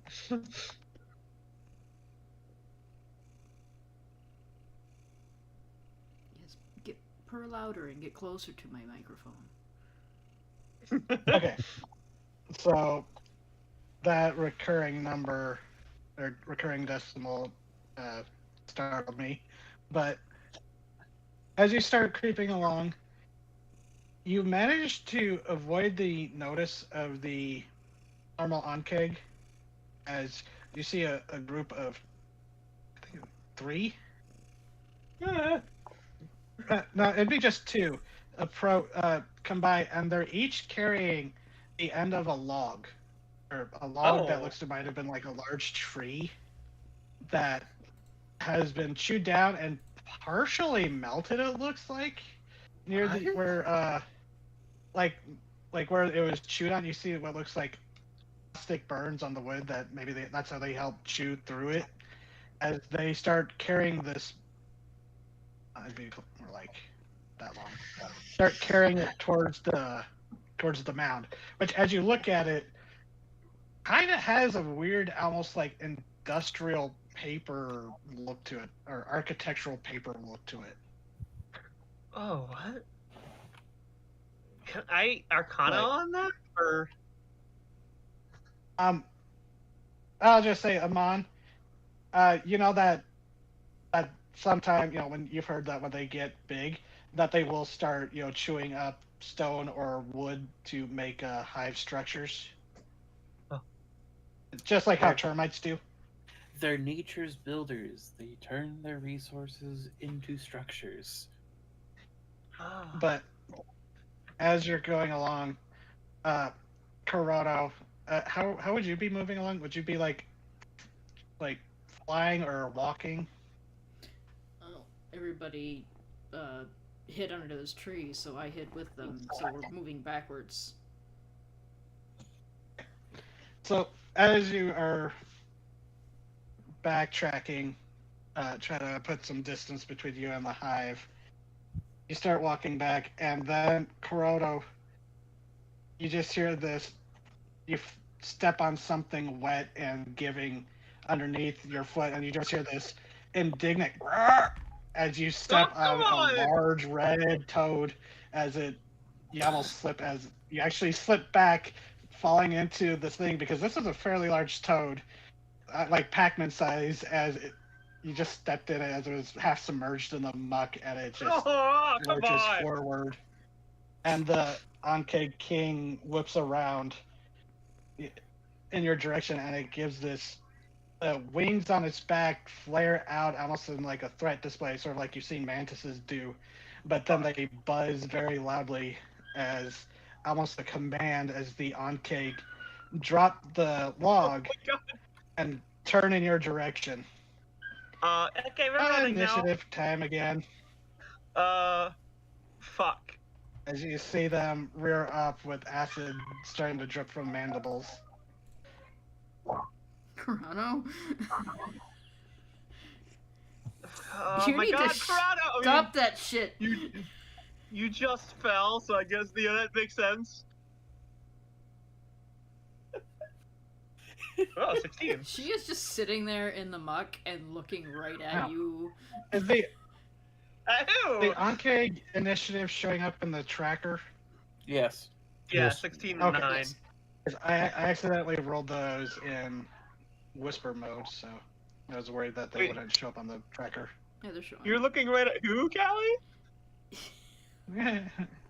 Better than one of them. Ah. Right. Okay, Oh, let's see. looks like the I, frog. I, you I used need to have get the- mine on there. Give me a second. Fucking- Oh. Seriously? Oh my god. Oh my god! What the fuck? Well, Oh my god! sometimes Welcome to you the night. you know what? I feel it makes perfect sense for Yoko because bugs have fucked up my shit. Yeah, that's true. And maybe I'm not in a rush to go fuck with a bug. Fuck. God fucking damn it. Right, motherfuckers, I'm busting out the big shit. Yeah. Fuck, there's a lot of them. Fuck. There's 1, 2, 3, plus the king. Oh my god, the king's right there. Oh my god. And the king And- rolled really well.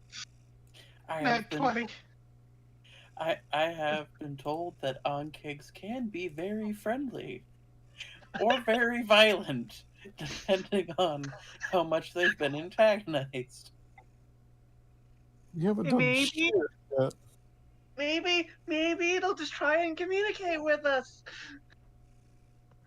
No. The king extends a single claw, does the slit throat gesture. It just crosses one arm up with the other and does the British fuck you sign. It's the lax fingers. So, God, it's So- British. Did I miss here? Did someone say BRB? I I don't think so. don't think so. Nope. Okay. So Look out, it's British. first on the order is the Ankh King, and while it doesn't quite point in your direction, it does lean forward, the claws digging into the side of this mound as actually pointing with its antenna, the wings on its back buzz intensely as it uses Incite Swarm. Fuck. Maybe it's friendly. No, that's Okay. not the friendly sound. That's the angry sound. Yeah, it Oh, sounds like the God. angriest hive, like wasp sound that you've heard. Let's see. How far is this? Yeah. Okay, so they just 2, 3, 4, 5, 6. Climbing over the log that they just dropped with. Dashing down the side of this. Okay. And the king is going to stay up there, kind of posturing defensively over the top of this mound. Amon. We were just trying to look around. Yeah, well, we kind of walked up to the front door and into the Yeah, proverbial whose fault living is room. that? Well, what do you want Sorry. me to do about it? You want Kinda it? everyone's. Sorry. Sorry, I'm loud. No, you weren't the one on lookout. Yeah, he was. He was No, forging the trail. You fucking. You were the perfection. Why do you just keep the trail clear? We got bigger problems. Oh, yeah, right. I need a measure. We should just like Big run, bugs. right? Right? We should just like run, right? Yeah. We can handle 3. The king is right there. It's just gonna keep summoning more. And if we get too many more, we'll deal with it when the time comes. Oh my god. Besides, it's been a good while since I've had a good hunt. Oh my god. And then Amon just zoom. No. All right. It seems kind of like startled at this little thing just rushing towards it aggressively. What Okay, is this chicken? so maybe. Can I take that back just a little bit? Yeah. Amon would probably be more cautious and like run up to here and try to see the reaction of the closest Onkeg. Yeah, seeing you charge and like kind of. It's kind of like how have you seen the videos of like a lion being charged by a honey badger and how they're just like, oh fuck, what the fuck is that? It's kind of that reaction as you run up with these weapons. You know, you're basically bristling with weaponry by this point, and it's just like, oh fuck, what is that? Quickly, Amon. Weasel war dance at it. Can I intimidate the Onkeg? Go ahead. Give me an intimidation check. Like, and I was thinking about it. The worst part is with the armor I have, I probably do look like a very weird 4-legged insect. They're like, what the fuck is that? I don't have intimidation trained. Who cares? Hey. 15 though. Okay. And it's just I run up, bristling, like, make a move. Make a move. I'll do it. Yeah, that does seem to put it off as it just like, you know, it was scurrying towards both the, you know, these two were scurrying towards the group with malicious and sectile intent, and but this one seems a little more wary of that, and now it's like getting ready to brace up, like, oh fuck, what is this little thing? Oh god, guys, this one's crazy. Ah shit, this one's got rings! Bonus action or anything, or is that your turn? Let me take a look to see if there's anything fun I could do to tie with the intimidation. That is persuasion.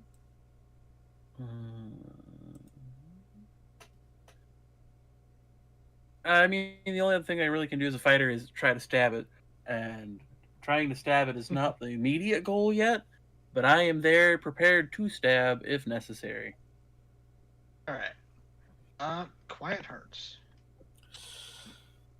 You saw them, but unfortunately you weren't able to avoid them. Mm-hmm. Let me think here.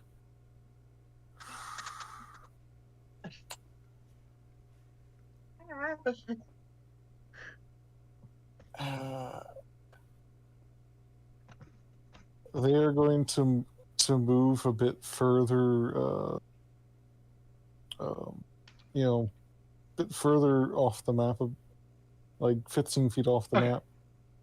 But like, so it'd be like somewhere on there, and still like, but if any bug basically comes base to base with our boys over here, they're getting shot with an Eldritch Blast. I'm holding action to Eldritch Blast if they come into contact with any of our fellows. All right. So Right. your eyes just kind of start glowing with that Yeah, withheld the fire. the helmet just begins that weird, the glow starting and back coming to the forefront, and the eyes just really taking on a luminescent glow. And Superman charging up his heat beams. Basically.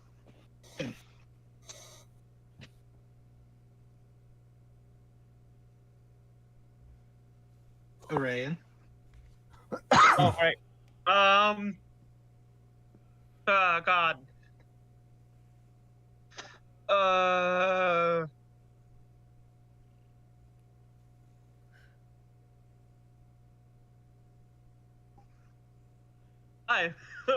I am not sure. We're she looks at the others. We're running, right?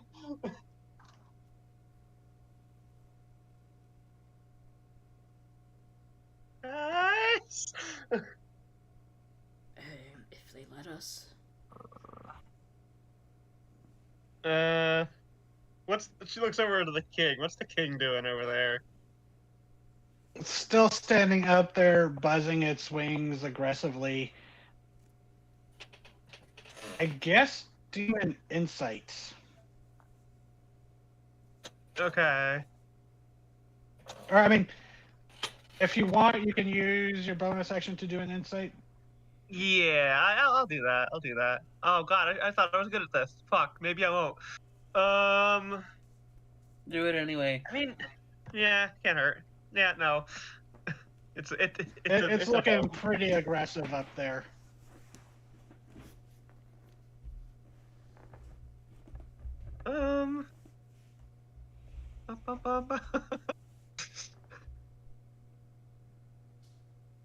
What is that? I see.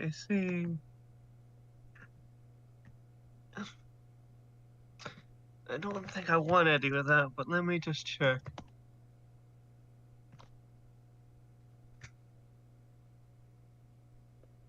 Oh no, I couldn't Regax actually. whispering into your ear, "Eat the bug." You mean her own internal thoughts? Yeah. It's like that meme, trust no one, not even yourself. Okay. Oh my God. Fuck. You know what? Okay, I'm gonna do something, but we should like go after it. Okay? Oh my God, buddy, shut up. Right? Are we okay? Are we okay with that? Yeah. All right. Let me check the range of the spell. Wait. Let me make sure this is an action. It is an action. Range 100 feet. Cylinder. 40-foot radius. Okay. Let's do some math. Okay. I don't want to hit any of us. So.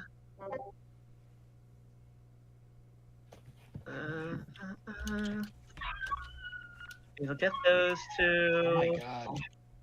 It'll just miss Ioane. Wait, where did Amon run to? Where is he? Okay, he's right next to Ioane, okay. Well, we need, it'll be a nice giant fucking distraction.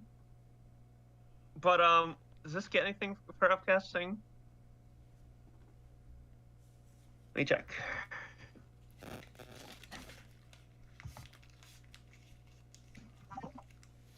I don't think so. Does it range go up?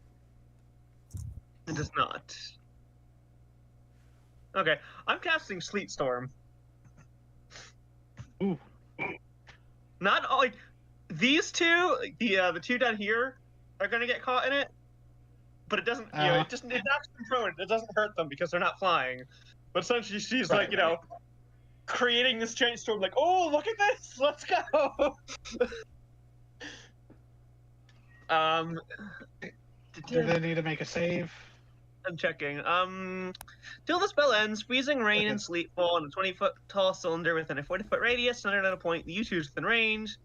The area is heavily obscured, and exposed flames in the area are doused. The ground in the area is covered with slick ice, making it difficult terrain. When a creature enters the spell's area for the first time on a turn, or start its turn there, it must make a dexterity saving throw. On a failed save, it falls prone. Okay. If a creature So is on its turn. concentrating, yeah, on its turn, just giant, cylinder of ice and wind and snow. Okay, we can This run now. freezing. It's almost like, yeah, you just this small storm, localized storm starts, but it's not like the tropical storm you've been experiencing in this area. It's that cold, briny smell of like Arctic waters Hell yeah. start pouring down on these Unkeg. And movement, because that's your bonus in action. Oh yeah, movement is I am booking it 30 feet away. Okay.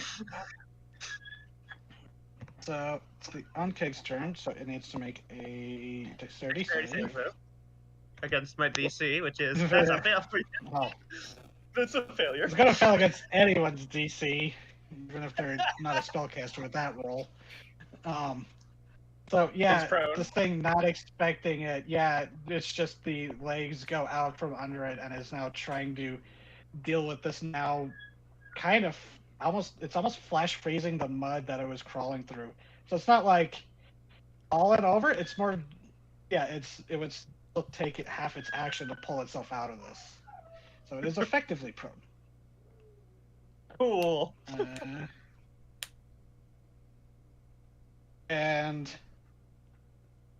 yeah, it is going to do that using half its speed, trying to, and then. Oh, I should play one. What? I should point out like where it is so you know what the difficult terrain is. Oh yeah. So I got it so they wouldn't be affected by it. So it's like point I can say 40 foot. What was the radius? 40-foot radius. So like you see my thing. 40 foot. 40 foot. Yeah. So it's around here.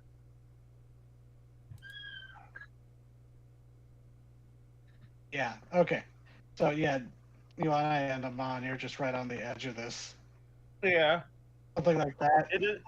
I should also note the area is obscured, so inside they can't really see. Well, they do have tremor senses, which is something I forgot about. But True.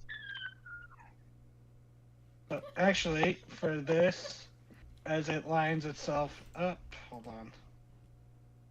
Doesn't really need to line itself up because you're right next to each other. Yeah.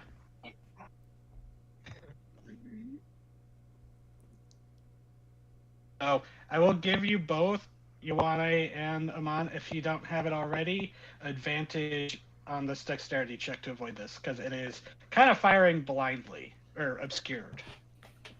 It knew where you were, but now it can't exactly see you straight. Okay, so dexterity saving. But I think as a barbarian, you might already have danger sense. Yes, I do. I don't. Not that it helps. We'll see how this goes. Okay. Hey, So, welcome back, 36. Okay. Mon, you take 5. Ioane, you take 11. As this just spray of acid is shot through the sleet, and it splatters across you both. Ow. And Ioane, it is now your turn.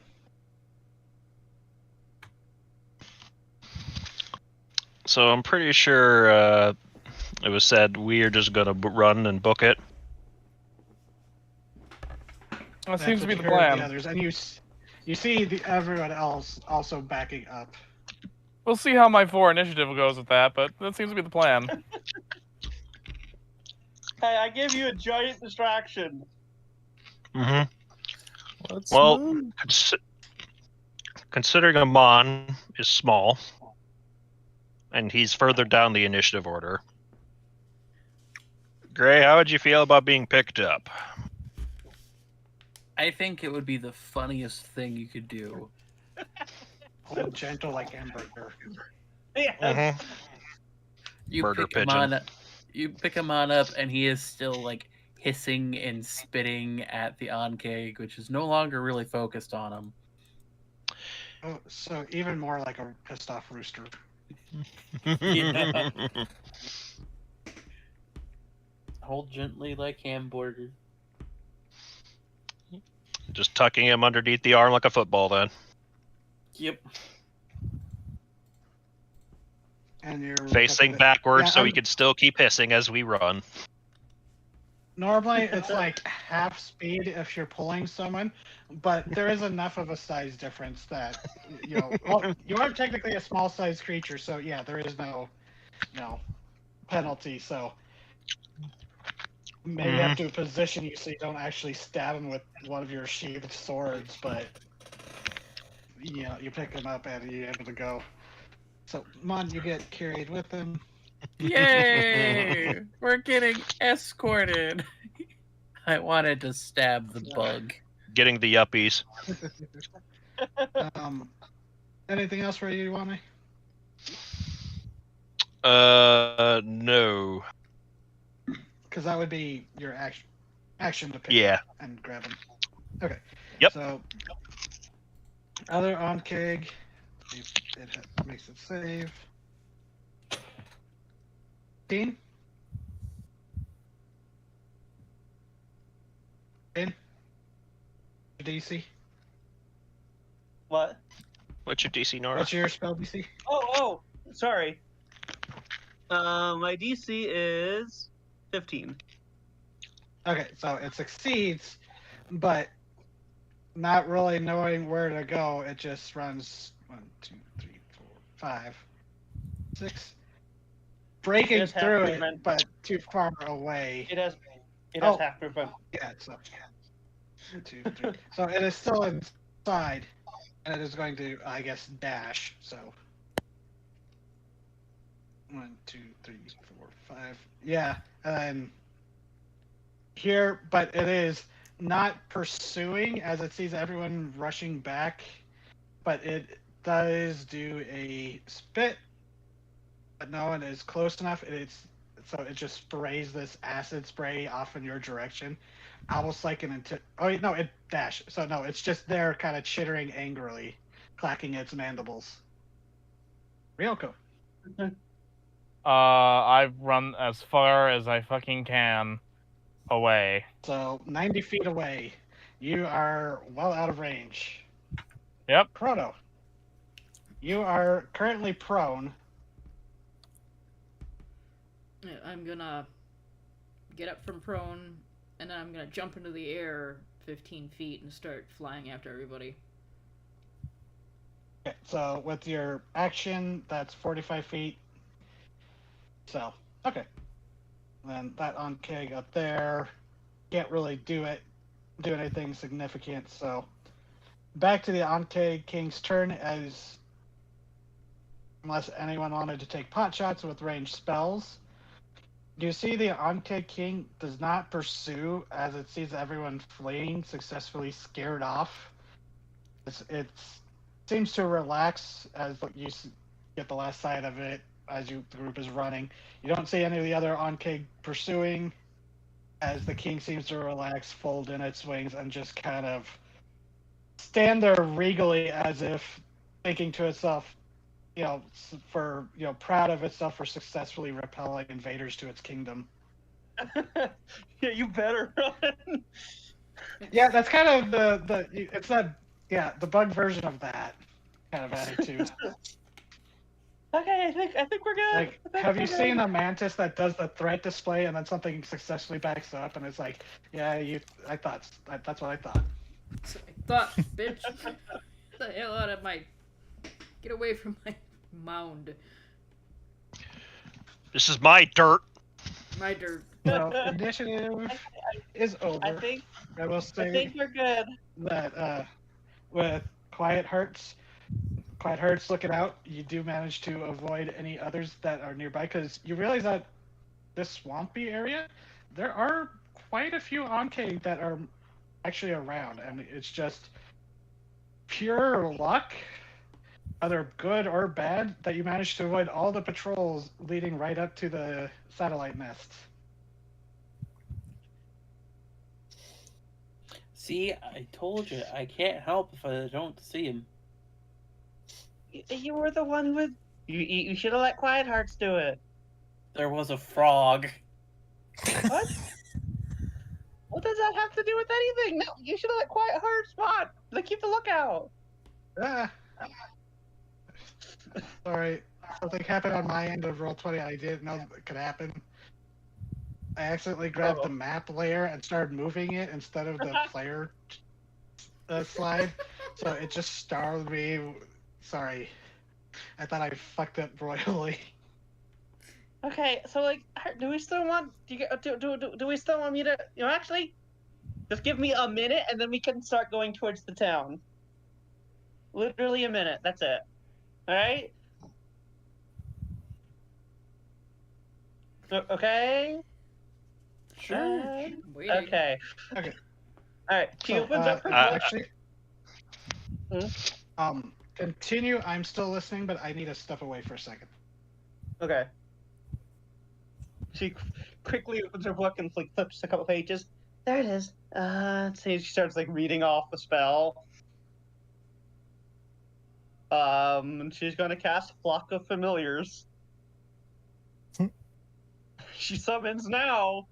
Oh God, how many is it now? 4. I think it's 4 now. I don't. Actually, no, it might be 5.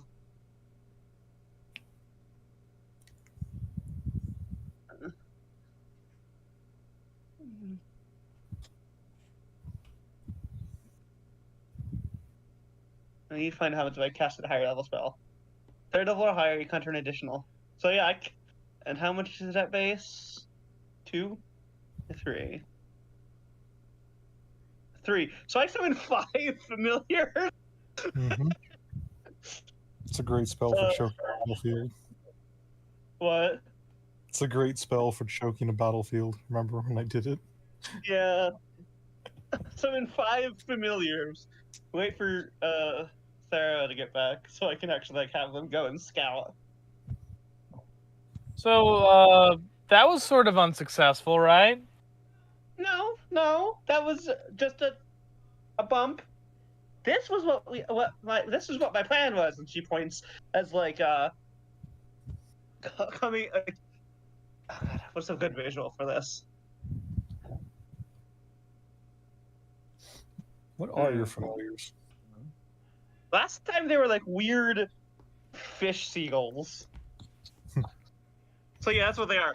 Like she like pulls out like light from in her book and like coalesces into the shape of these weird like aquatic like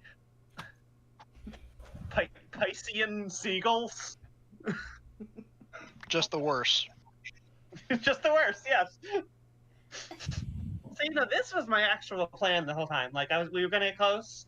I was gonna summon these little guys, and then they were gonna go and take a look because like, there's 5 of them, and they can see what they can see good. Statistically, I'm using owls, but Okay, well, I'm glad this went according to plan then. I mean, I didn't say it was according to plan. I said this was the plan. Somebody not paying enough attention and getting us right in the middle of the Ankh Den was not the plan. That wasn't the middle of the Ankh Den. We didn't even get to the entrance of the Ankh Den. The king was locked in the hole. Getting us seen by the Ankh King and attacked by a group of Ankh was not part of the plan. I can't help it if y'all big and loud. You were supposed to be keeping the watch. Yeah. So, Oh, I sorry, can't- buddy. technically, you mean, Rayan, you summon primal seagulls. Primal seagulls? Primal tide seagulls. Oh. I thought you Oh, were suggesting uh, seagulls as imagined by Gennady Drosky, Yeah. Well, which is that to too. say horrible But I monster was- seagulls. See, I was imagining it Like, more as like I was more like Regax seagulls. Oh, that's the thing. I was saying more like primal tideborn seagulls, like the primal Anzu. Oh yeah. 5 of them. Warped with sea life, so there's definitely a seagull there that has a Cthulhu face. Oh my Cuttlefish. god, yes. And they Is it- glow. Yeah, no, it's just it looks like a normal seagull, but its head is just a full cuttlefish. Well, I was going to suggest it does the goose thing from Marvel, whereas at least that one's normal looking. It opens its mouth and tentacles just start spilling out. Well, yeah, that too. That's the other one. Oh fuck. Alright. It's like, Yeah. it's like, oh, that's disturbing.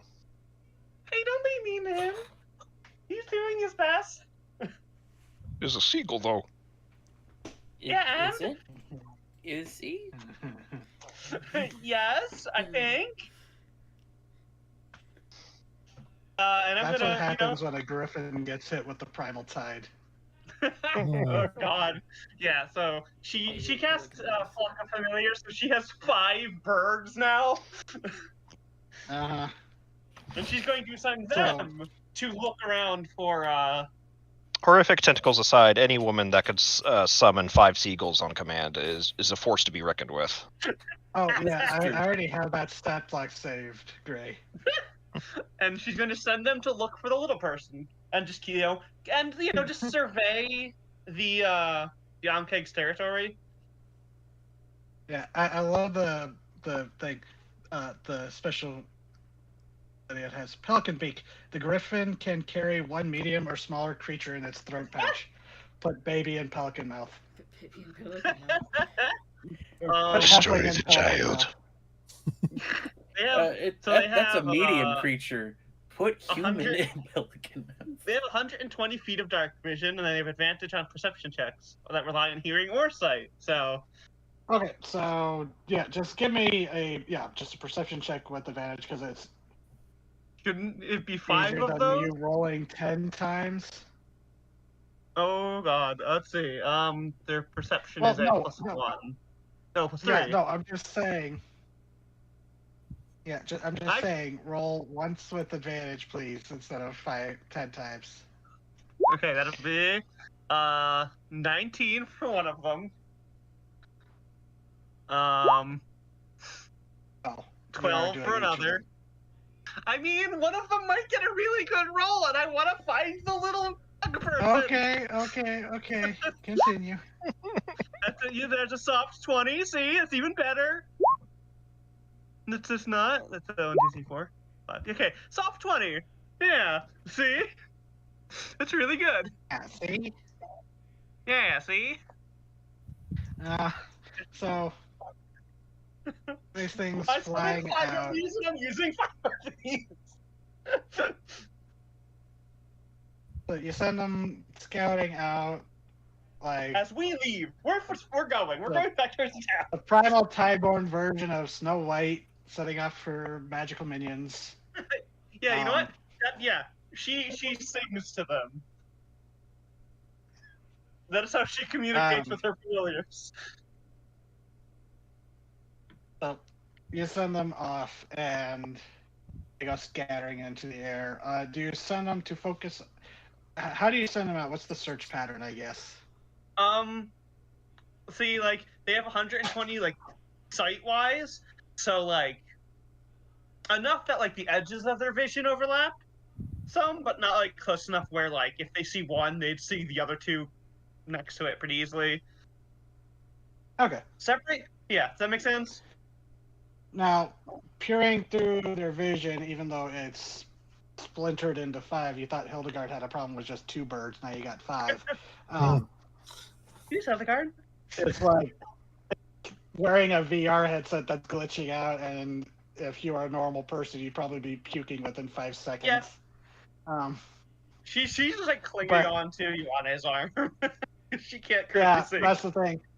Yeah, you're completely blind to what your current body is doing, so you're either having to be marshed by someone, carried by Ioane, or you're all sitting there holding steady for the moment. You should probably get moving, but what about the rest of you? I'll set down Amon. He's a big chicken. He can take care of himself. She like looks like her eye goes like that blank as when you saw her do it before with the bear shortly after that when she was using them to scout around, but she like stumbles over and grabs onto your arm. Just gonna hold on for a second while I look through their eyes. Mm-hmm. Are you gonna stay here, or do I want to start walking? You just focus on that. Whatever we do, I'll pick you up and carry you. What? You can't hear his response because you are observing through the birds. Yeah, that's right. I get all their senses. Yeah, so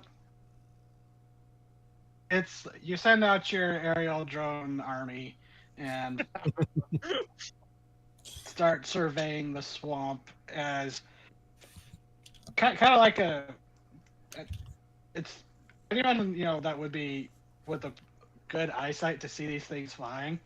Even from a distance, they could tell something's up because they're flying in too perfect of a line as they're just sweeping across the swamp. So it's like clearly not natural. But as they're scanning down, you see with that aerial view, you do see a few more pairs or trios of Ankig. Not too many. It's not like there's a giant swarm around, but you do see them here and there chewing at trees or dragging. You see, a few that maybe even are like found prey that they're dismantling or melting down and eating for prophylaxis redistribution back at the hive.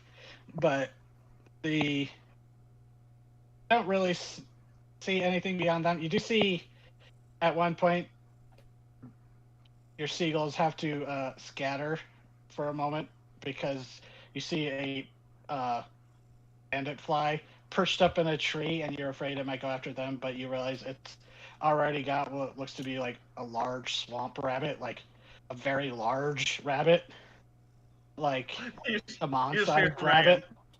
You hear from Ryan. Oh, the swamp rabbits get big, and then you get island gigantism in the mix, and it gets weird. Does Ryan know what a rabbit is? No, she said, "Oh, fluffy." I didn't want to interject at the time, but like the idea of pelican carrying people, that seems like a very goblin thing to do. You just see a pelican flying through the air, and there's a goblin like situated in its throat pouch, like as a bird's eye view. That's the scout. It's like the people who train cormorants to fish by tightening a band around their neck so it doesn't choke them, but it's too tight for them to swallow a fish whole.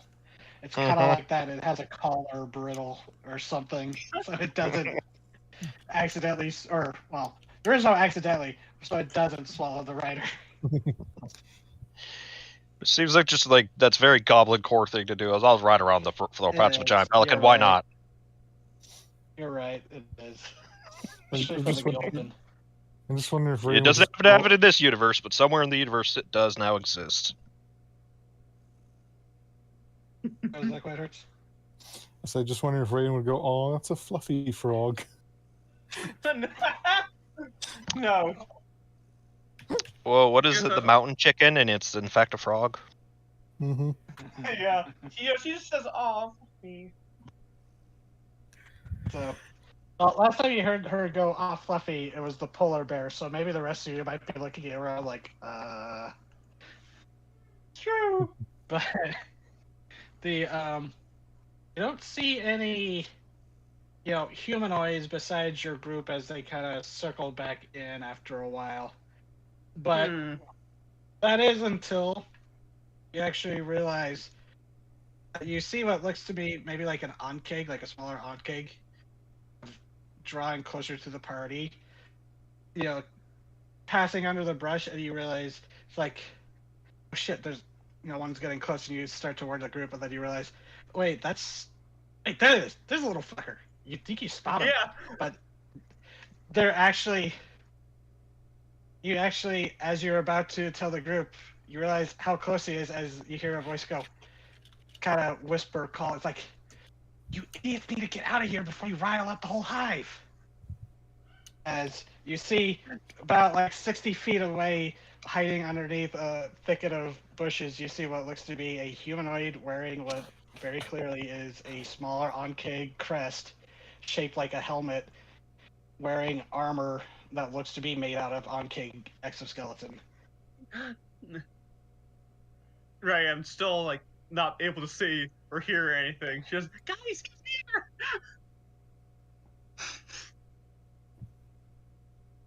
Mm-hmm.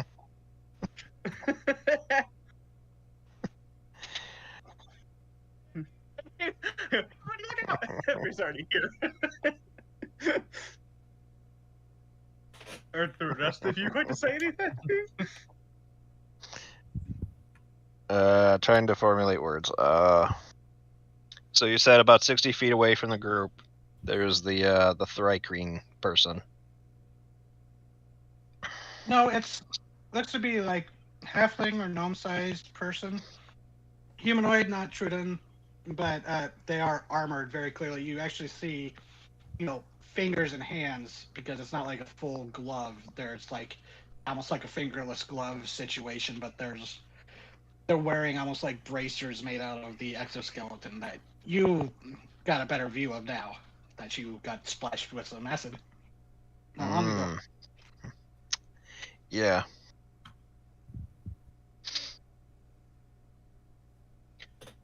And this person's a bit peeved that we riled up the hive. That seems to be the impression you get. They're kind of like motioning at you. They are gesturing. It's like, get out of here, follow me.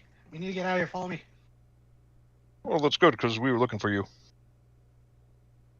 I'm flattered, but let's exchange pleasantries once we're out of the hunting range of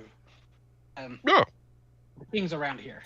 I kind of agree with the let's get the fuck out of here as fast as possible. Yeah. She's got the spirit. Now follow me. Follows after the man carrying Ryan in his arms. Yeah. I have no issues following this guy. One of the seagulls flies over and like just lands near the guy.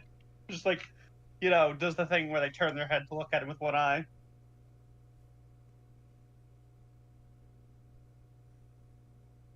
The other four, though, are gonna keep like a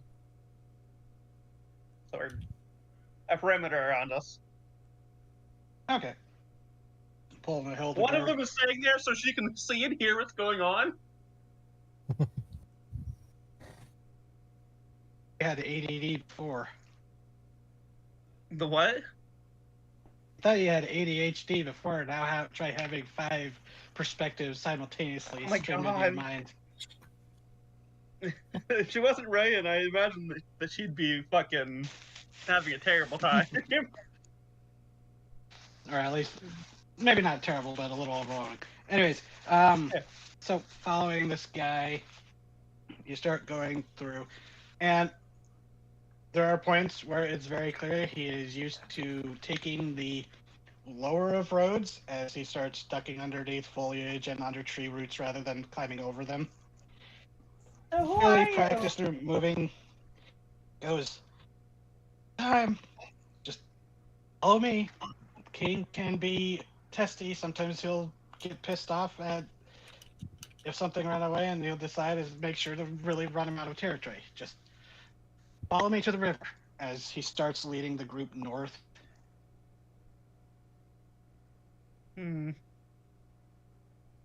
Okay. So, after about, say, an hour, closer to 40 minutes or so of pretty intense travel through the swamp, because it's not the fastest of paces because it is technically difficult terrain, so it's not the most pleasant of hikes.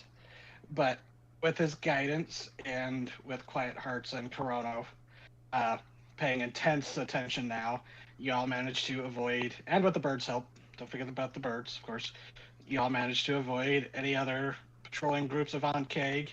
Although he does lead you around like a mound of like mud bank. He goes, "Watch out! There's at least one of them hiding underneath that." As it looks like maybe recently disturbed mud, maybe it's burrowed in, but you get to a little more solid ground as you start getting into the jungle proper, and because that satellite nest was near the edge of the swamp area itself.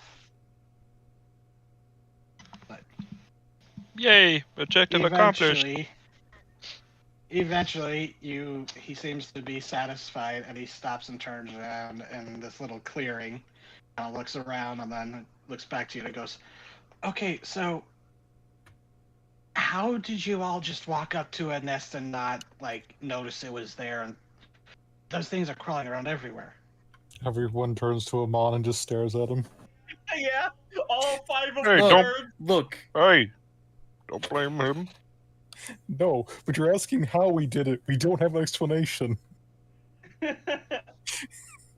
Just Yeah, in that Okay. regard, I got You- nothing. So it's been how long? About an hour. Yeah, 45 minutes. Yeah, my birds are about poofed. I don't know. They'd be like the last like 5-10 minutes or so. Yeah. They're gone. It's fine. Poof, poof, poof, poof, poof. Look, I have a knack for getting around weird giant things. It's kind of par for the course. And Got a each good time, point. each time one of them disappears, it's just like a mass of like a tangle of seaweed just plops to the ground. They like explode in little balls of light. And then the seaweed plops down. Okay, I can see now. Similar to the seaweed that makes up your arm, but it shrivels up rather rapidly, leaving nothing behind. Oh. Who are It you? is summoned through your magic. Yeah. Who are you? And they reach up, unbuckle what you realize is a helmet, and they take it off, and you see kind of wild-eyed looking halfling man. A beard that is tied into like a braid more for convenience than style, rather than cut it seems, and bags under his eyes. It looks to be some acid burns. It looks like old acid scars, not anything fresh, but his hair's rather wild, the worst case of helmet hair. And he's just like, Holy shit! It's John C. Riley. honestly, that is kind of like a good, yeah, he's like halfling John C. Riley. Holy shit. John C. He's Riley even- would make a yeah. great halfling. No. He's got like a pair of goggles that give like almost like the Steve Brule glasses. He has perfect halfling energy. Perfect halfling. He is. Oh my god. He should have been in the D&D movie. And honestly, he would work as a bard, because if you haven't listened, and I'm saying this to everyone in viewers or players, John C. Riley is a very talented singer and musician. Well, I mean, watch He's actually Chicago. got some albums. But you don't people think of him as the Steve Brule, Tim and Eric guy, so people are always surprised when they learn that.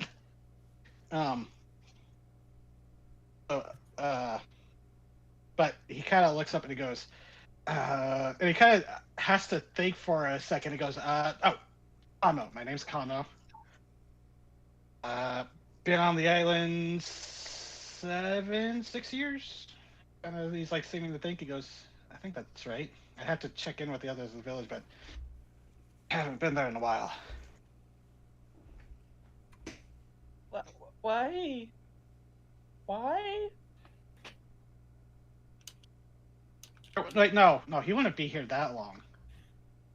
No, he goes, other than years. Shit, I completely misremembered, like, actually looking at his notes here. He goes, I'm I've been imagining here that's in Garrett 6, here. 7 years? No, not that long. Months. Oh. Why though? I mean, like, why are you like that with Ship Bianca? sank. No, I know you're saying. Why are you there? I'm an on-cake farmer. What? And actually, I know someone actually had a check on this before and knows that some halflings actually are known for raising and taming giant insects, which do include bandit flies sometimes. What? And he So- goes, there's a ton of valuable stuff you can get from a hive, and a wild one this big, this established. Do you have any idea what an acid gold mine this place is? Yes. No. Scratches at his exoskeleton. chest and twinges in pain a little bit because that's where the acid got him. Yeah, so like, Your tattoos are immaculate, but compared to the skin around it, it's kind of eerie. Ugh, Yeah. Weird. It's a magic tattoo, and magic items can't be damaged. Cannot destroy the man's tits. It's like, Guys, oh, this- that's what your armor class is. It's like another bandit fly tries to stab you, but it hits the tattoo and it just bounces off just for confusion. But Guys, anyway, this sorry. kid's unbreakable. It's amazing. The unstoppable force. The The immovable objects. immovable object. Why You won't always you say- die, man flesh? Anyways, sorry, I'm bad at like keeping this serious. No, we were We're not helping either, so. No, we're Yeah. not. No, we're the worst. But he goes, there's so much you can harvest from an on-king hive. The acid, if you can, the shed exoskeletons could be made into armor, or, you have to kill them, harvest from there. There's the eggs, the jelly, and he's like, he starts listing off all these things, and it's like, But it's like, you're on an Oh. isolated island. I mean, for Right. now. As he keeps talking, it's like, oh, you're like, this is like basically it's the same kind of profession. He understands the whole rendering monsters down for all their goodies. And he goes, I mean, even if I'm trapped on this island for the rest of my life, do you have any idea what this could mean for the rest of the village or even the lizard folk? You got armor from the exoskeleton, tools from, the mandibles and the claws, there's all kinds of stuff. There's meat, there's acids for alchemical stuff. I think there was an alchemist back in the village. Yeah, And I it see what you're goes, getting I at. mean, and honestly, if you can get, acclimate yourselves with the hive, from hatching through pupation, you can actually, with the right pheromone perfume, you can actually peacefully move among them. It's not, a sure thing, but, He looks at his armor. Well, I mean, if it keeps you safe. I mean, yeah, I haven't been into the big hive, but yeah, that's smaller nest. I've been down in there. No eggs down in there. They keep those all in the big hive in the nesting chambers. But That's where they gather food before shipping it off to the big hive, and lumber. Oh, Oh, that's amazing. Yeah, and if I can get my king to replace the other king, I can take control of the whole hive. wait. There's another king? Well, Wait, that wasn't the main king? no, that is the king of the hive. There's only ever a king and a queen. So Alright. you want to Mated for do life. a coup? Yes, that's exactly it. And he points and goes, "That's exactly what we call it in that term. It's a coup. What a what? Go in. It's a coup. We Oh, if a You hive kill- king and you- queen. You kill a authority figure who's hostile to your cause and implant one that is more willing to do what you want. Exactly. oh. Sometimes a king and queen no longer, want to listen or cooperate with the farmers, so they kill them off and then raise a new king and queen to fill the place once they're gone, to fill the vacuum. And then the rest of the hive, there's a transition period, of course, but eventually the commanding will or pheromones or the commanding pheromones of the royal caste will take over, and if they're friendly to you, the rest of the hive is friendly to you. A friend of a friend. I hope that storm didn't hurt them. Oh. Storm. Oh, now those things are very, very waterproof. And actually, I've seen it happen when the storms do come. They put one up and they use their head crest as a plug.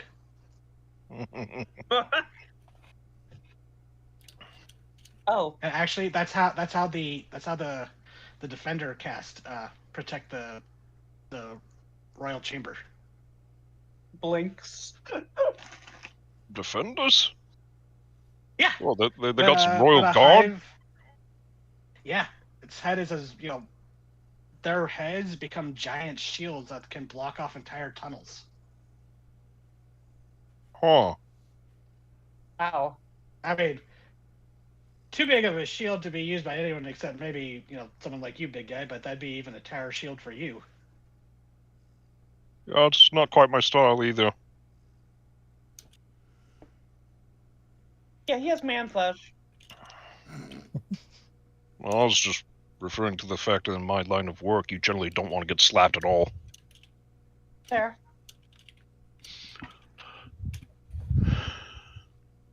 Because Well, we've been- shield doesn't help very much when the thing is the size of a boat.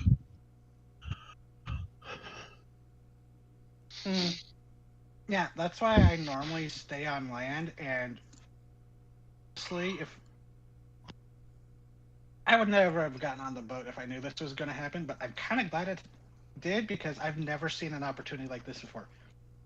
I've never seen a wild hive get this big before. Yeah, we've seen the big mound off in the distance. And we did kill the Anzus. That probably helped. That's going to help even more. Oh, I was wondering why I hadn't seen it the last few days. It kind of gives the group an appraising eye. He goes, "So you all took down the Anzu, the thing that no one else that has come to the island could do before. Wasn't easy. How would you feel about staging a coup sometime? To be now, I would have to get everything ready, because having this big of a group, I would have to whip up a big batch of the perfume. If you can give us some way of getting to the king without having to go through 1,000 soldiers, then yeah, we can assassinate the king. We can? It would have to be both, the king and queen. The thing is, Yeah, that's Once all right. the I don't queen mind dies- doing couples. eyebrow waggle. Not from the halfling, but No, imagine that from the halfway. I'm sorry. I can't see Right. that now. You know, So, it's nice to send a romantic pair to the afterlife together. It makes it feel sort of symmetrical. So what you're saying is, if you replaced the honchos in charge, then the hive wouldn't bug the villages? Well, they don't really bug them. Haha, I see what you did there. Too Oh. much already would become much more mellow, and the villagers, if with the proper, if I got help and I trained them, yeah, we'd be able to go in and move around with little danger. There's always danger when working with large animals, of course, but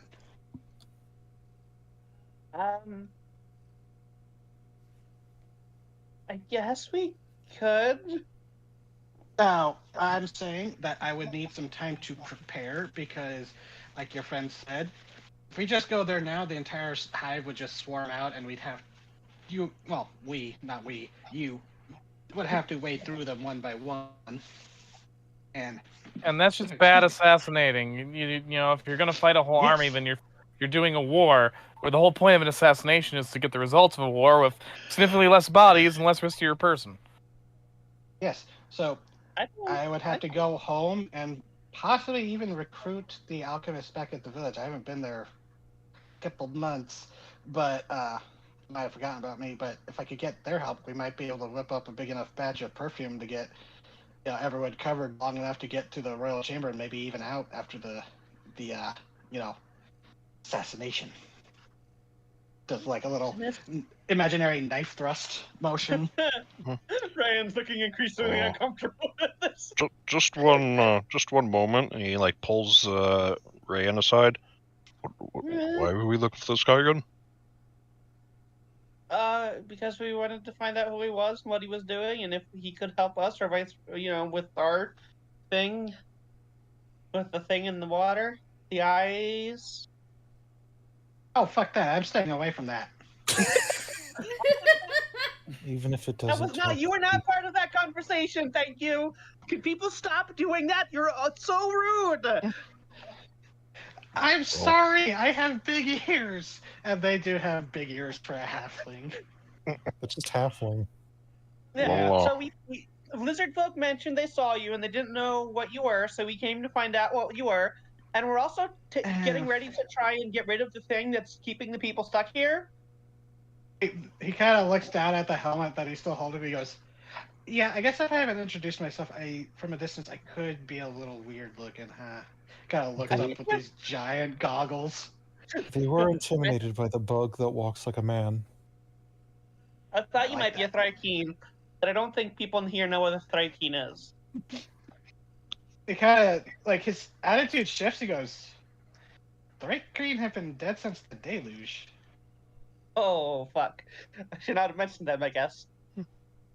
No, it's just not many people beyond halflings know about them. We used to work side by side back then, or at least that's what the old, the family tales say. It was actually the Thrykean who helped us, learn how to tame, insects and stuff. Well, she flips to the page on Thrykean in her book and shows it to him. Say Thrykean. Yeah, you flip through it, and it's not where it was previously, but you know exactly where it's at, even though it's shifted. But she doesn't. I did want to point out, she doesn't find any of this stuff weird. She just thinks every book is like this. So, excuse me. He looks at it and he goes, "Oh, yeah, that's about what they described in what some of the drawings I've seen. The old drawings, yeah. Huh, neat."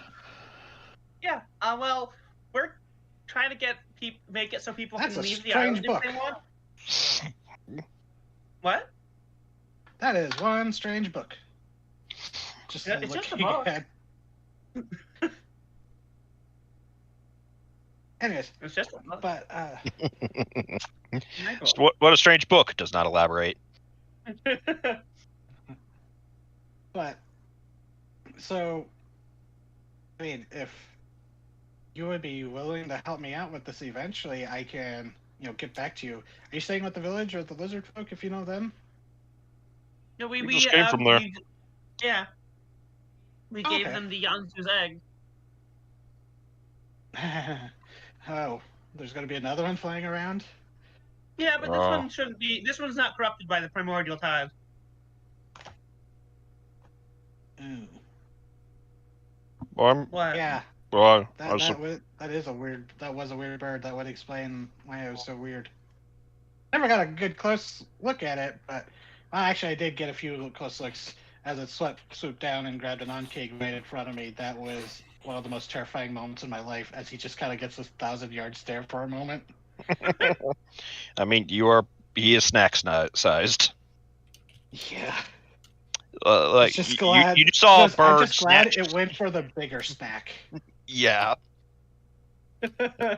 Yeah. But What was it in like Vivi's world that like halflings legitimately got to watch out for giant owls? Yeah. Just the last thing you hear.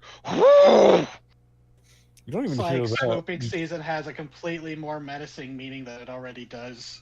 You don't even hear that. It's just, and then Yeah. someone's gone.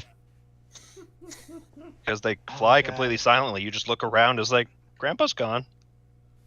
no. Yeah, I'll just talk him, sweetie. How do you That would know? make Rodney Yeah. Hootsman even more intimidating in that setting. Yep. So if we help Basically, you, Batman. if we help you, Sorry. you can help us get rid of the thing. I mean, if you help me, we could get rid of the royals or the thing in the water. Yes. I don't know what help I can be. I might be able to provide maybe some chitin for armor, You but would. I'm not going in there. I don't swim. Would some of That's the fair. onkic acid be useful? You could always find use in acid. It probably wouldn't be as effective underwater. It'd get diluted fairly quickly, but it still could have some effect, I suppose. Cardarts wouldn't know Oh. this, but I would. If you throw it in the face of something with gills, it's going to have a shitty day. Oh. Yeah, So breathing you in could help- acid. Yeah, Yeah, so you could help like armor up and arm some of the villagers and the lizard folk, because they're going to help us march in essentially and get rid of this thing. I mean, I don't have much of a stockpile, but I do have some from molted exoskeletons and dead ones I've, found and scavenged. It's back It's at better my than place, nothing. but yeah. Do you know Gumgalore? Yeah. The ogre. Yeah. Okay. Yeah, I'll have him send a message to the village because he's the one I talk to the most, honestly. And maybe he can even help me bring this stuff to the village. Okay.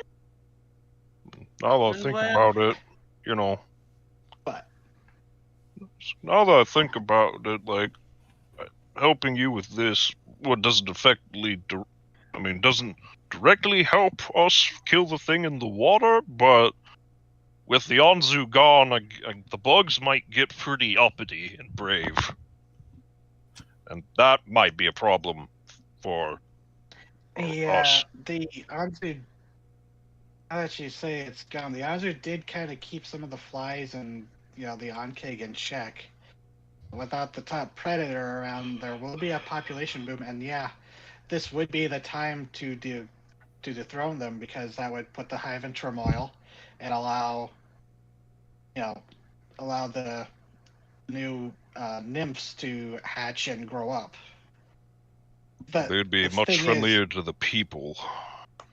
Yeah, see, the thing is, what we need to do is when we kill the queen, we need to find there should be a special egg that has to be a certain maturity, and once the queen is dead, with the proper alchemical solution that I can whip up from the queen's body, even there, I just need a certain pheromone gland. I can trigger the process of the egg into a queen nymph. princess nymph, I guess. I'm not sure if I'm okay with grooming a kid. You just had to put it that way. Christ. Yoko, Jesus. Listen, I got lines. I Well, mean, from what it sounds like, it's if you look at it this way, it's not. It's less of a teaching a kid. It's more like teaching a little warfling not to bite you so much.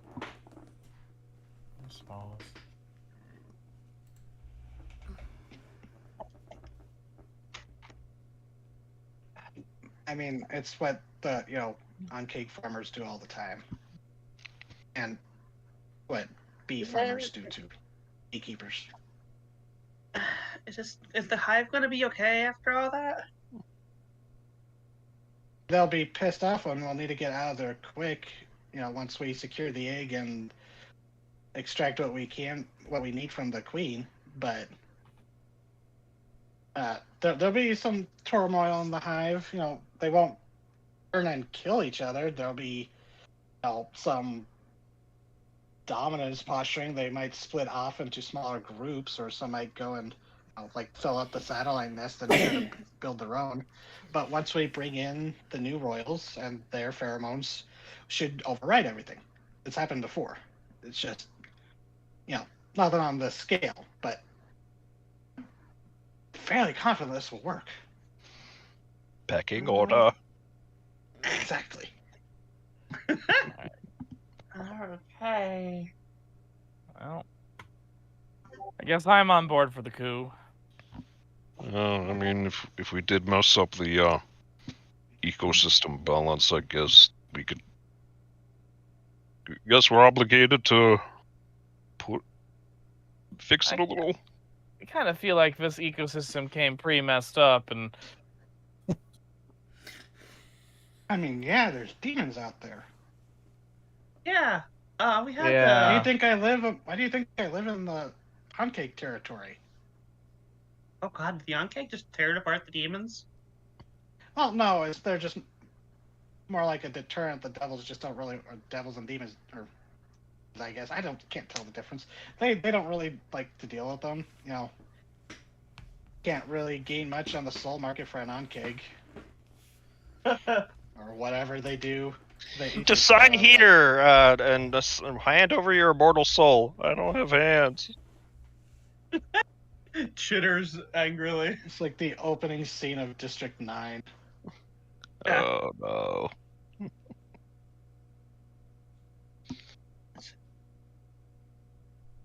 But Cosmo goes, so we are agreed. You nameless adventurers will help me with this coup, and You in the have a long name. run, well, none of you introduced yourselves. I don't want to, You be didn't rude and- either. I literally said my name's Conmo. Oh. Like one Sorry, of the first this has been a long things. conversation, and I just Was it? blasted through both of my spell slots, so I'm a little Was- spacey. It was like a good 5 sentences into the conversation. Well, I'm Ryan. He's a madman halfling who's been living in the swamp. I love with him. giant Sarah, bugs. I love him. He is It's fantastic. Halfling John C. Riley. Like, you hear that whistling? Those are ants. Yeah. That's a fucking ant. Good man. Sounds like a bird, but it's a fucking ant.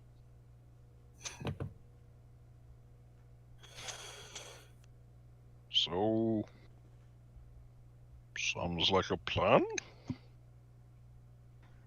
I hope you don't mind if I don't invite you back home, but kind of does that thing that you're very used to, a look that goblins give you where they just kind of look up at you, Ioane? Because I don't think my ceiling is big enough for you. Well, I don't mind. I'm used to it. So long as nothing's trying to eat me. I mean, I don't have an attack on keg back home. The only thing I got there is the king egg, and I have to keep that properly contained, otherwise it'll hatch, and I don't have a queen to pair him with yet. Oh. So, Yeah, I was. That's what I was transporting on the ship I was on. Kind of stole this from one of the larger farms, and was trying to go make my own. But here, this is so much bigger than the farm I stole it from. Those assholes would be so jealous. I understand what this character is. This is his special interest. I was hoping that would come through. Yeah. We found the autistic halfling. The? At least one of them. As far as I'm concerned, all halflings are autistic. That's Yeah. naive. Yeah. Yes. And I'm not saying go full ham and kill them, but if you do have to deal with some Onkig, they are territorial and there's plenty of them, so there's spares. If you do have to kill some, if you can, bring me the exoskeletons, and I could use those to make armor, tools, all kinds of stuff. Yeah. Something I'm familiar with. Gotta use every part of the animal. Exactly. Because it was a bitch to put it down in the first place. It's just be aware when cutting into an Onkig, there is a lot of pressurized acid in them, so be careful where you cut. Cut around tubes and organs, not through. Sound like you know your stuff. I mean, you don't live long as an on-cake farmer unless you know how to carve one up without getting too much acid splashed on you. Maybe you can give me a point or two, because I cut up fish, not bug. Actually, that is another thing. You should really go tell the alchemist. I will try to reimburse him. You should really invest in some acid resistance potions if we are going to go in. Oh, right. That's been something I've been meaning to go back to the village and discuss with him, but I know how to whip up a salve that keeps me protected, but I think if we're going in there, we're going to need the professional stuff. All right. So, see you back at the village when I get everything ready? Sounds like a plan. Sounds good, Koo buddy. Awesome. And he puts the helmet back on, and you see that the goggles are actually, the helmet's shaped so that the goggles slot into where the eyes actually would have been on Keg, and it's they're like, all right, Cool. You're good to follow the river. Say hi to Gumglower for me if you run into him. I'm gonna go back home. And all right. They go scurrying off, very much like a bug into the underbrush. I like them. Same. He's like me, but just way tinier. And like bugs.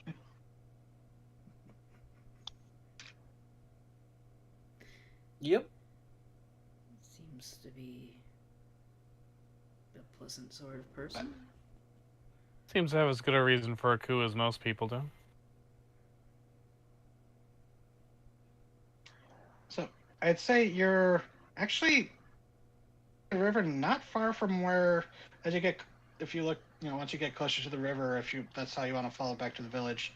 You're not far from where you saw the rowboat and the skeleton Roman. When we get closer, Choirs will mention that and say, I think the skeleton in the rowboat was close by here. Now that we don't longer have a flying threat, we could check on it.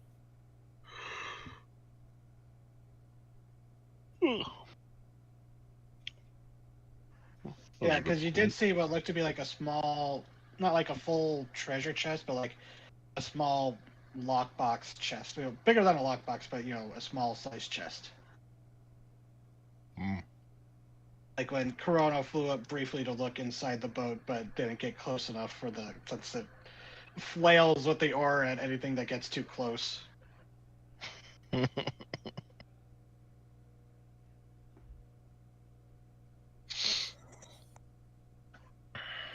And for Alrighty. some reason, the Anzu never attacked it, according to Gum Galore. But it's a skeleton. There's no meat. Mm-hmm.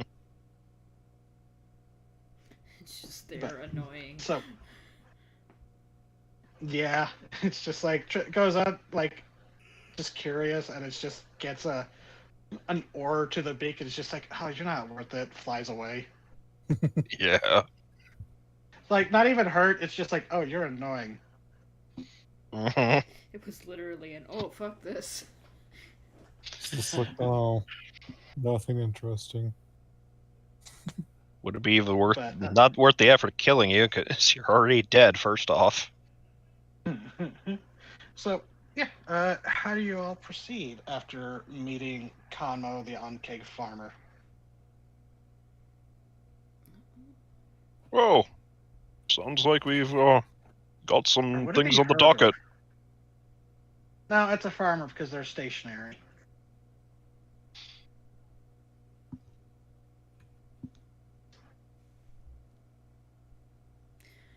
Should we head back to the village, or should we go to the alchemist? You know, I feel like the village is a good call personally.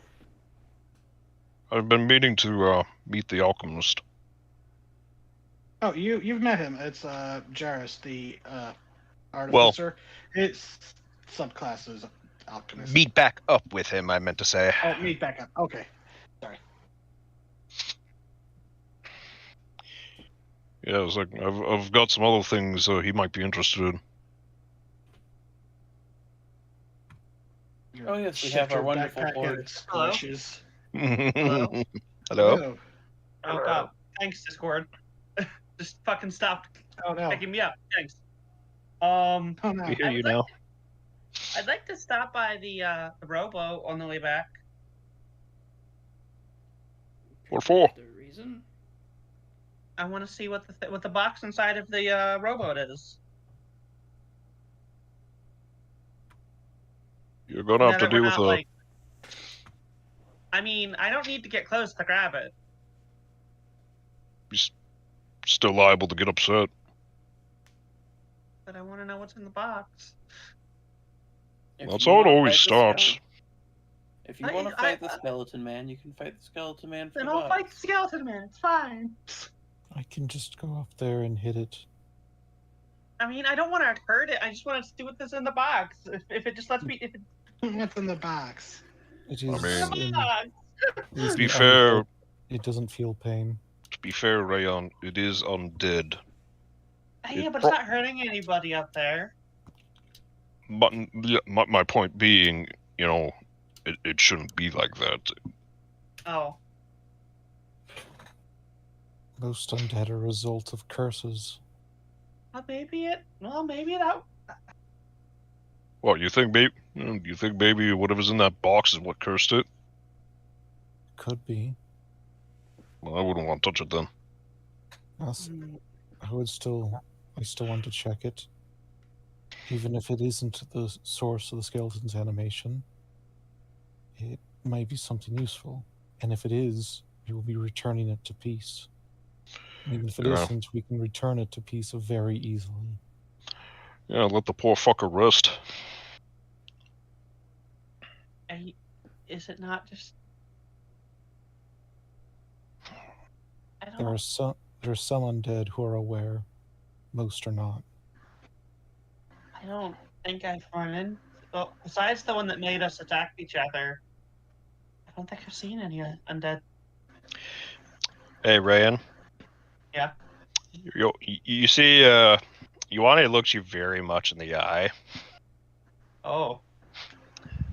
It's like, yeah. Sometimes things should just stay dead. Okay. Undeath can be as much a curse to the living as it is the creature that it creates. Okay. I didn't. Okay. Then I'll go. We'll just go put it out of its misery then. Yeah. We can. Chrono attempted to talk to it, did she not? I think I did, but it just kind of flailed an oar at me. I don't think this one is able to understand or speak. It only reacted with very basic impulses. Yeah. Just trapped in a Well, we'll Go- see when we get there. trapped in a I- circle, just keeps doing the same thing it's always done. We'll see when we get there. And if a soul is attached to it, I can be very wary on the soul. Yeah. Mm. Okay, Compared to we'll see. Compared to most other things, Yuani's a little somber about this, and if you remember, he was also a little bit miffed with the whole disturbing the coffin and unleashing a spirit of vengeance. Yeah, Rayan has noticed, but she also like, you know, she's only experienced the undead that one time. She's like, but why? It's just a guy. It's just a funky dude. It's funky hoo-ha, man.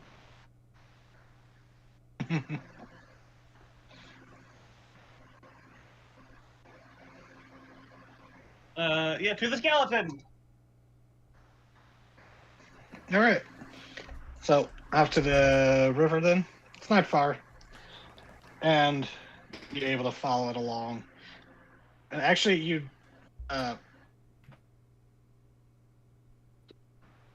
Yeah, give me perception checks. Just marching along.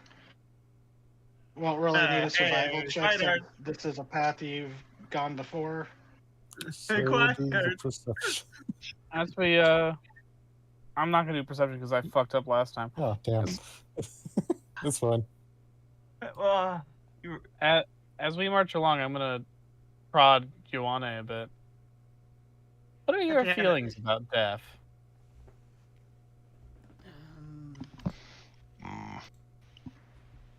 It's a deep question.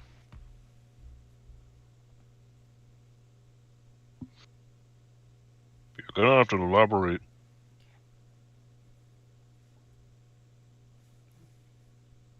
Oh, do you think there's still some attachment between the spirit and the body when the spirit has passed?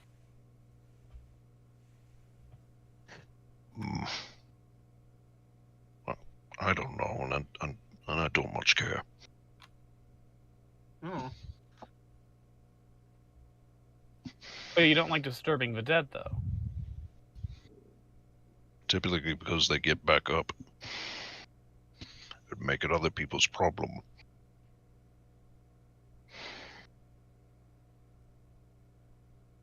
So you're not fond of the undead? Yeah. Any reason for that?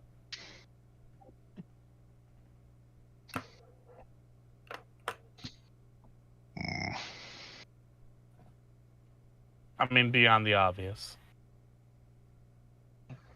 Looks at the bracers he's currently wearing. He does kind of absent-mindedly rub at them. And even though it's a tropical island in the equator, he does get a chill. Yeah, I will say that they're actually kind of soothing in this climate because the metal is always kind of cold. Mm-hmm. And he kind of hates that it makes him feel a little more comfortable.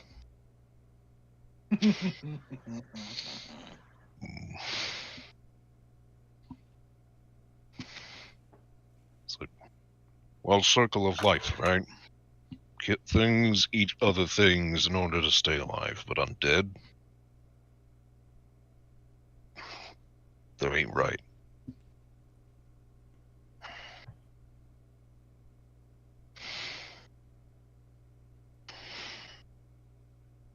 Can we not talk about this?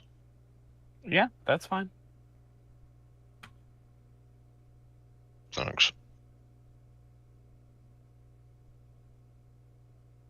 So, because I always look for an opportunity for a lore dump, just so people know, the common god, the most commonly worshipped god of death, is a figure known as Noct the Fisher. The current god of death, Noct was once a simple fisher of the shallow ocean, and he's much like the goddess of the Goblin Republic. He is also an ascended mortal. That simple fisher in life, humility, his humble life was what led him to be picked after the previous god of death, died, and which a name that no one can ever remember. No one can remember the previous god, but yeah, and it's just undead are seen as an affront to that natural cycle that he sees over, and you've actually saw a few people it's not uncommon to see people with the holy symbol, which is a spiral, or rather a whirlpool, because symbolizing that eventually all cycles wind down to an end. But yeah, even for most things, feral undead like the zombies you encountered at the tomb are considered very bad in his eyes. They go against the cycle. Mm-hmm. But little lore setting jump for that. That's pretty much common knowledge. And he's typically depicted as a tiefling man, as he was in life. Oh, okay. Yeah, he would try to Johanna actually is a spiritual person, even if he doesn't follow an organized faith. Yeah, and actually a lot of sailors, while they don't solely worship Noct, there are a lot of sailors who pay homage to him, not for safety on the seas, but safety for their souls should they die at sea. Mm-hmm. Because part of his goal is to fish up the souls lost at sea and bring them to the afterlife. Yeah.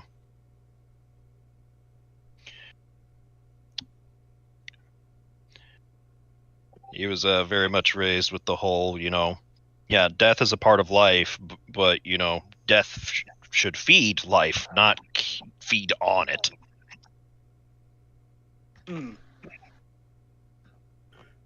Which is why mowed her was such a big affront. Mm-hmm. Well, still waters tend to stagnate. Yes. Yeah, there is just a little bit of setting lore for relevant like conversation. Interesting. Do we come to the rowboat? Yeah, unless there was anything else the conversation was going, or it seemed to stop. But Yeah, Ryan. eventually following that. Oh God. But it's not a duck. That's one of the penguins from Madagascar, Scatha. Anyways, that's not going to make any sense to our viewers. But following the river and knowing what to look for, you look for one of the taller trees along the banks, and sure enough, you see the rowboat up, I think it was 60, 70 feet in the air, lodged in these branches of a very large tree that's mostly dead itself, it looks like, as it's just, with a single oar, just keeps rowing in the air, just mindlessly going. Can someone help me get up? Yeah. Higher. Ioana's like, sure, toss. Eat the child. How do you help her get up? Climb, you mean? Hmm. Yeah, she wants to get closer. How much closer? Within like 30 feet of it. Cool. We're climbing. Oh God! Oh, we're moving. Well, it's across the river. You're on the south bank of the river, and it's on the north bank. Once we get across, of course. We're swimming and then we're climbing. Okay, then I need an athletics check for whoever is making the swim across. How wide is the river? At this point, 40, 50 feet. I can swim. Pretty, Do I and need it's to make that? and it's pretty intensely. Yeah. Oh, wait a 'cause minute. It's a flowing river. Never mind, Joanna. You can stay here. I'm gonna use the rope to Oh, help me yeah. get across. I would like to help. Are you sure? You could help me. I can't make it. Do we all need to go? Only takes one good knock to the head. Okay. I can take more than one knock to the head. Come on. Not You you. I guess it's just you two and Corona then. I mean, we don't need everyone to go. It's just a skeleton. Yeah. Pretty good at doing. And if you want to come, you can come. I'm just saying, like, Oh, it'll be too much hassle. You go. no. You're not a asshole. No, I mean it'd be easier if I stay over here. Oh.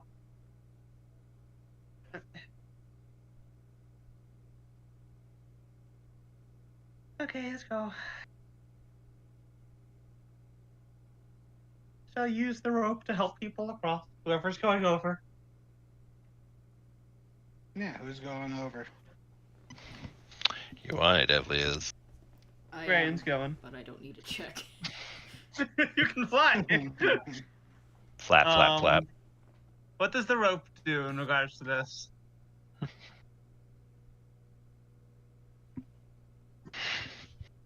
I'm sorry, what was that? What does the rope do in regards to this? I'd say you would have advantage on the athletics check because it is a strong river.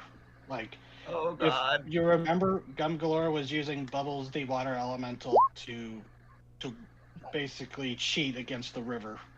Oh God. I can swim so good though. Oh no, I'm not good at this.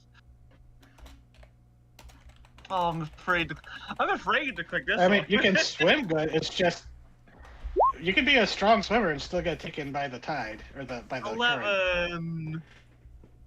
Okay, so it's just that you're swimming across, and more like the rope attaches to the other side, and you just kind of get pulled by it until it gets taut, and then you just swing towards the other bank. So you make it across, but it's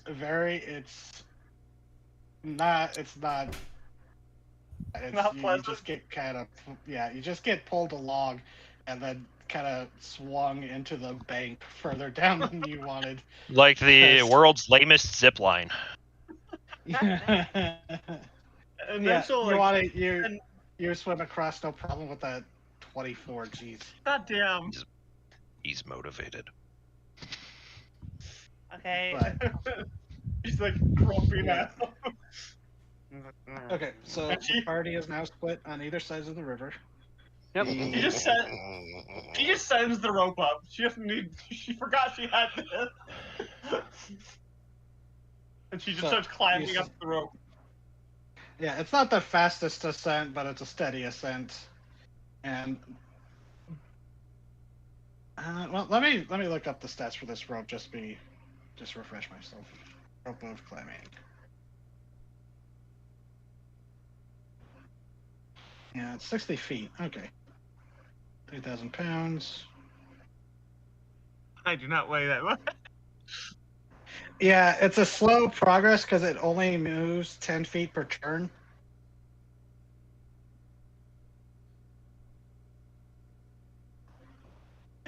Yeah, but it's a slow thing. But yeah, with it, you're able to climb climb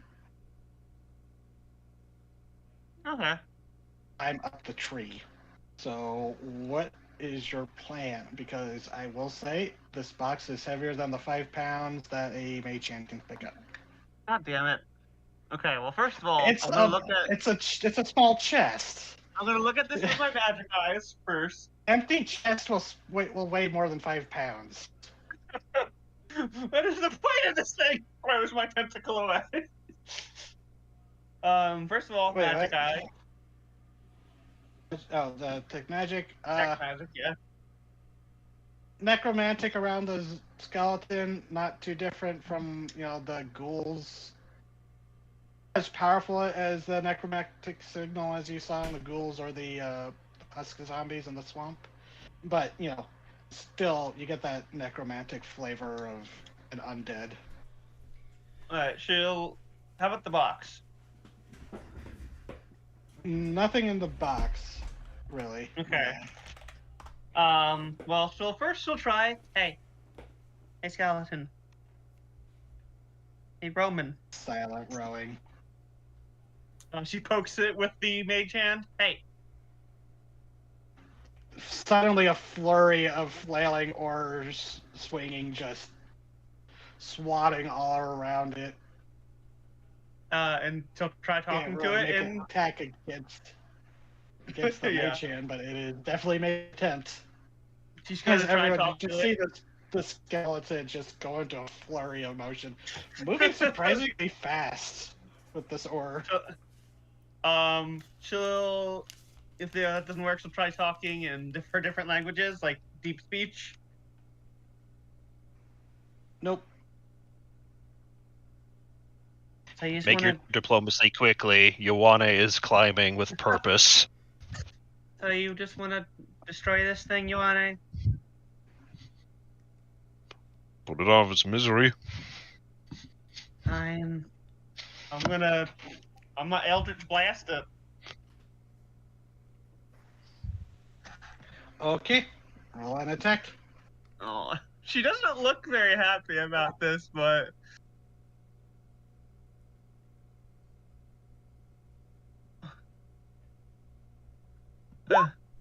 18.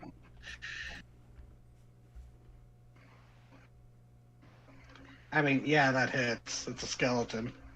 12. You never know. It could be a Scatha skeleton. Good. Just sneak up on you and kick your fucking ass. A Scathalin. It stands up out of the rowboat and just suddenly just bulks up out of nowhere. Is it still alive? You deal the 12 force damage, and then suddenly the health bar appears. Yeah. Good joke. That's actually I think right only. I think only DZ would know this one, but Mimic Tears in Elden Ring. Yeah. No. So there's a thing in Elden Ring where I was playing and there was one of the very weak zombie people just off on his own, and I'm just traveling. It's like, I'm just like cutting these things down as I'm traveling. I was just like, all right, you're in my way. There's little herb thing I can pick up by your feet, whatever. I go up and smack it. Disappears in a poof of smoke, and then suddenly there is one of the half-dragon bears suddenly looming over me, and it kills me in one hit. Oh no. And I'm just like, but that's not what happens here. Oh good. It's not a bear. She just like Not a bear. reaches out towards it and she's like, I'm sorry. That was definitely one of my undead that you fought in Elden Ring somehow. Yeah, it's just a zombie dude standing there. You slap him on the ass, and then he slaps your entire shit. And you may slap it once, so it's the last thing you will ever do. Yeah, you crunch this thing with the pressure attack, and it's just... Yeah, this thing barely looks like it's holding together with whatever is holding it. I'm sorry. It's still swinging the oar. Oh my god! So, roll damage. Alright. 6. You take 3 points of damage as it smacks a portion of the shockwave at you, What? bouncing off this strange ore. The ore stamped with a spiral. How the Enough fuck of this. How the fuck did it counter a shockwave? That's terrifying. I would like to make an attack now. Okay. Meanwhile, on the other side of the river. This is kind of stupid, isn't it?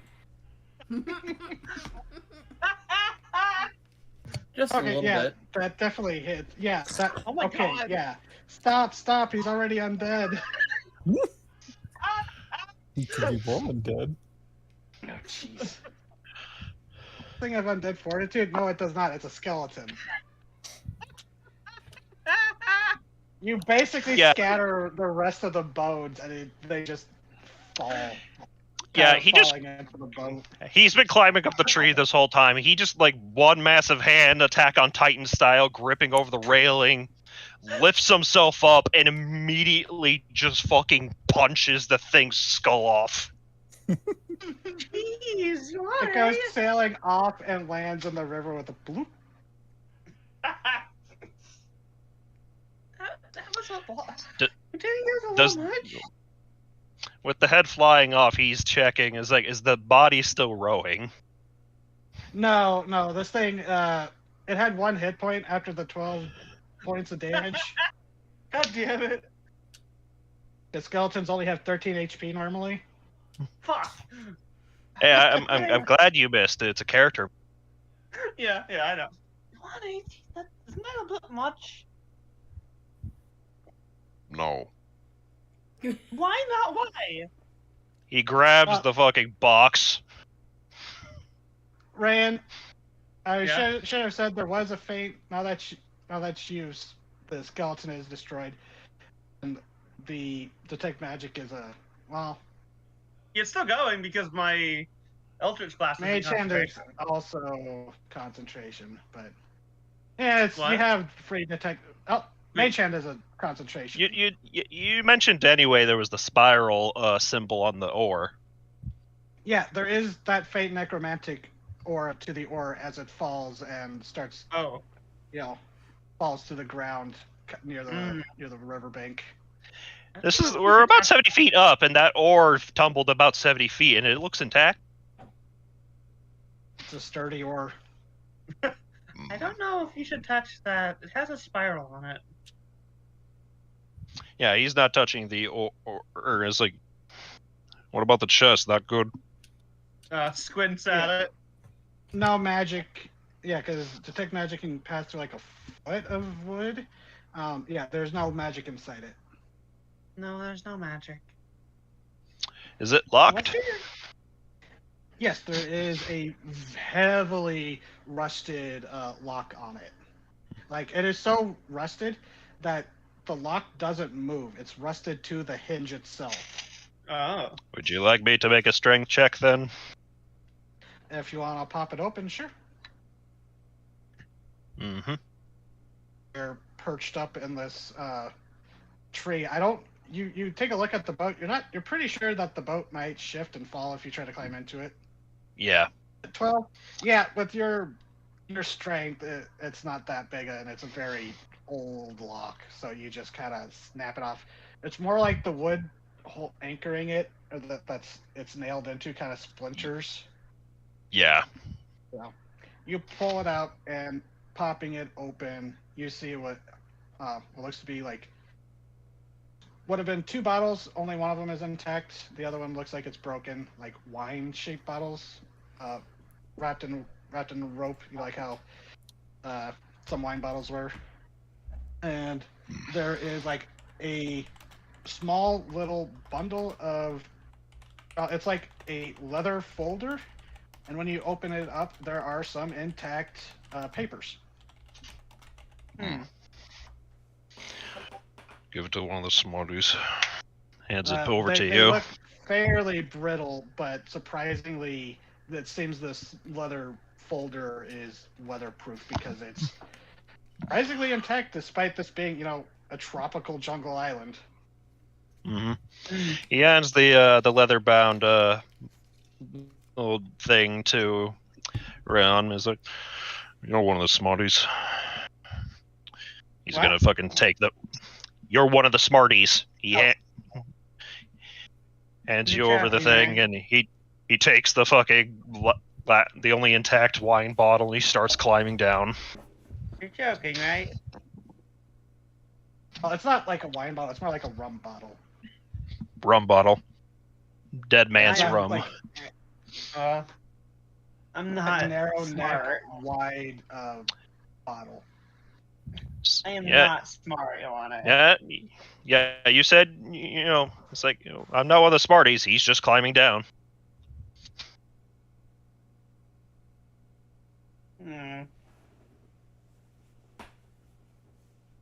Starts going down herself. Itty bitty living body. He starts sliding down the rope.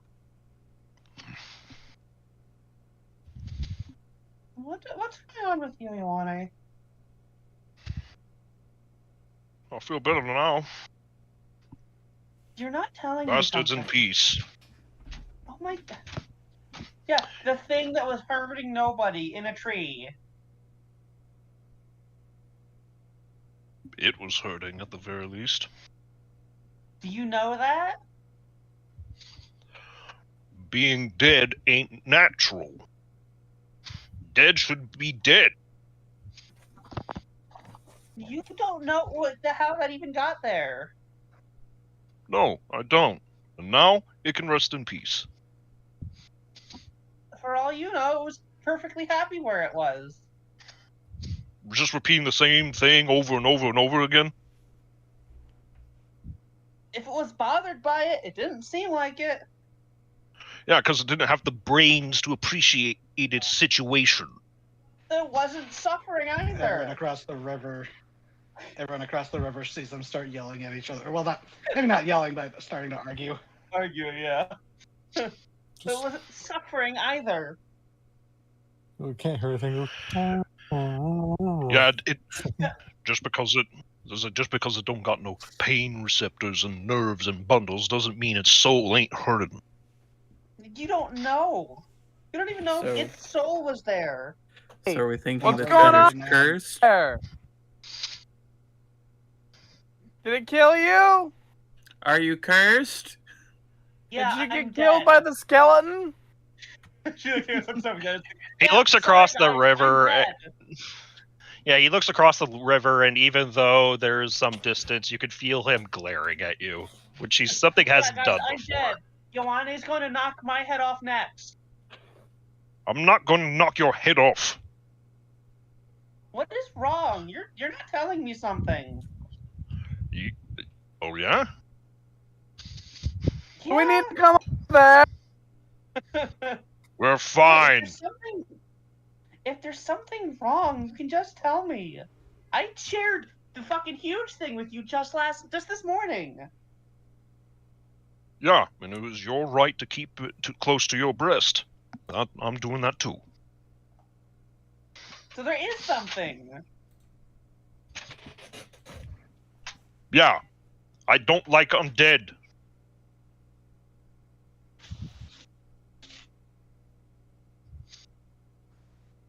Ain't nothing complicated about it.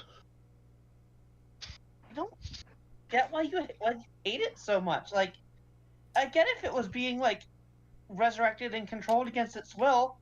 Fine, all right, but that one wasn't. That one was just there. And if it were alive, you think it would have liked to have just spent the rest of eternity rowing its merry little boat? Maybe.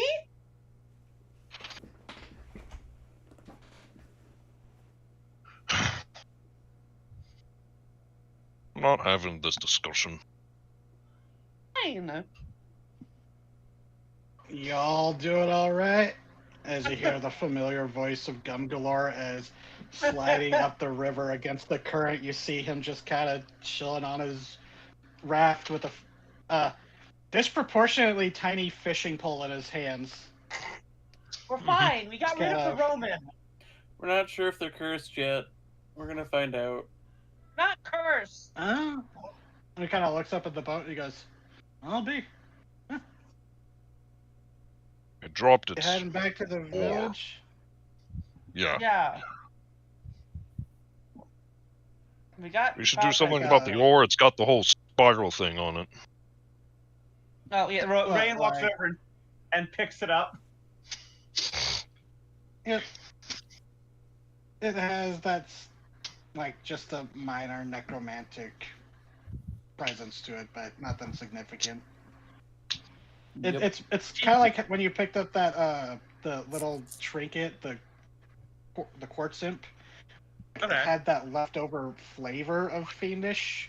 It's sort of that way. There's nothing present on it. It's just now that you're holding it, you get that feeling that maybe because it was held for so long by the skeleton, it just kind of got that stink, Oh.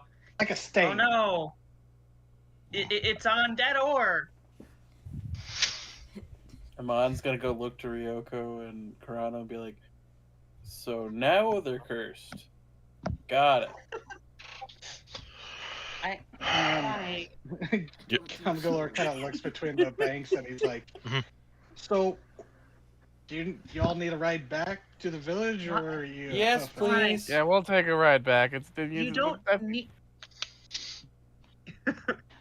So the Let's just boat, expedite the this. raft will. Yeah. So expediting this, the raft goes from shore to shore, picking everybody up. Do you keep the oar? Yeah. Okay. So Gonna whap people over the heads now. well, they're not exactly a supporting cast, but I will post something in the supporting cast. Continue. Sorry, I didn't mean to cut off. Yes, Ryan. You don't need to tell me what it is, but like you can just be honest with me that there's something wrong. Yeah, I told you. Undead suck. This is true. The ones that suck. Some of the them best are quite called- literally. I asked about Ryoko the puts best her ones that hands suck are on the Rayan. vampires. And whispers in the ear, maybe we should not poke this touchy subject right now.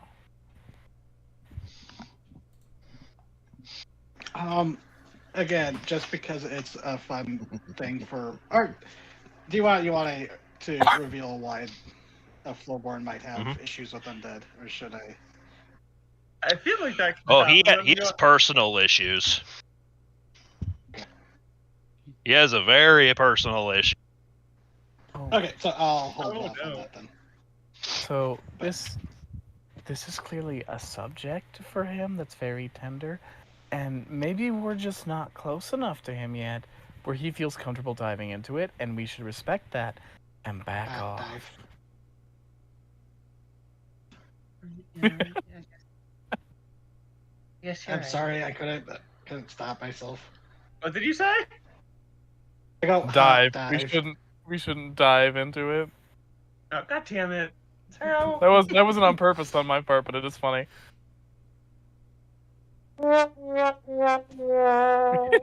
Jesus Christ. I'm sorry.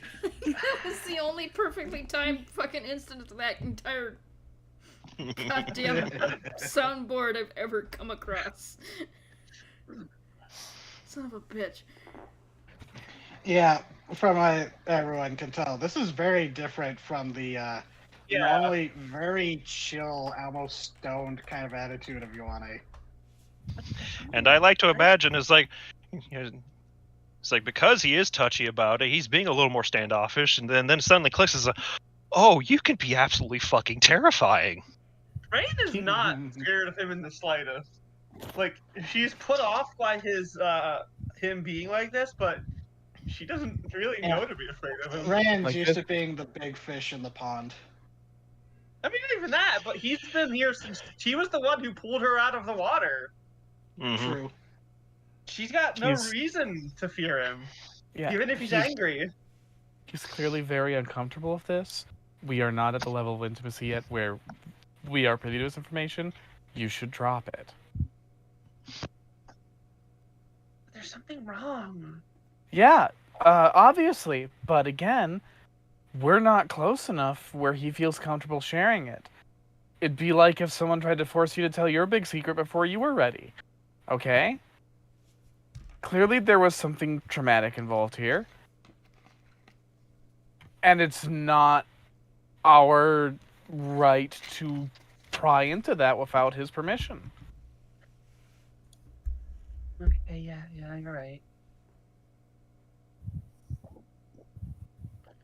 She looks, turns away from Yuana and looks to Ryoko.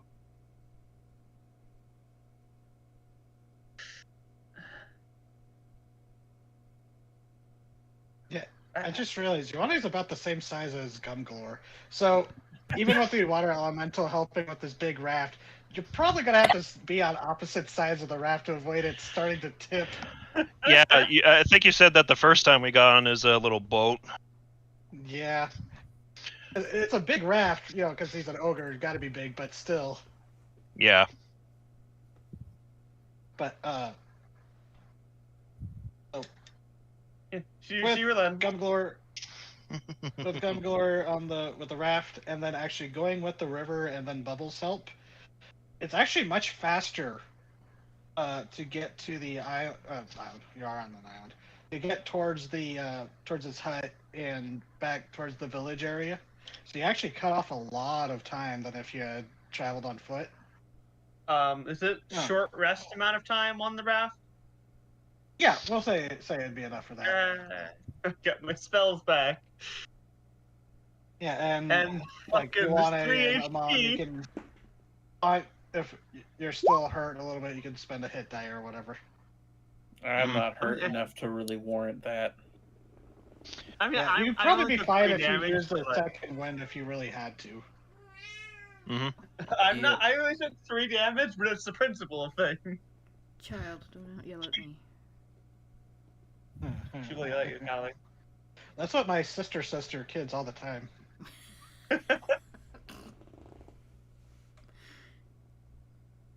But, so Gumbalore, he goes, "You want me to take you all the way to the village or stop off of my hut? I don't mind either way. Village, Be please." nice to say hi." Oh, all right, and you go on past his hut, and he goes, and to kind of like fill up the awkward silence, he goes, "So, how is your trip to the swamp?" What? You killed Pianzo. Found the guy. Whoa. Oh. So we Yeah, found like the he's guy. just dropped. You killed the odds, and he's just like, "What? For real?" Yep. Hey, here, I have proof. And Amon reaches into the bag and pulls out a chunk of Hanzu meat he's been carrying. Oh. Damn. Here you Hey, go. guys. This one's just meat. You can have it. All right, I'll grill that back up when I get home. He kind of stuffs it into one of his bags. That's he does have like a ogre-sized. Well, it's a duffel bag to anyone else, but it's like a small handbag to him. That he stuffs it inside. He wraps it in like a piece of cloth. But he goes, "Well, with the odds are gone, that'll be a lot of pressure off the island." Yeah. Yep. And we only came out here to deliver supplies. I think this Yeah. mission was a success if they don't think we're dead. I believe they used to call that mission creep back in the Navy. Fair enough. And so, with Gumgalore and Bubbles, the trip does not take long at all. So you get your short rest, pass by his hut, and he doesn't go all the way to the village because the village is, there's the whole waterfall falling into the ocean bit that he parks a good distance away because he's not that stupid. Yeah. He's an ogre, but he's not stupid. But, Thank you, Gumbalore. yeah, of course. And he kind of pulls it up and he goes, I'll go say hi to the village.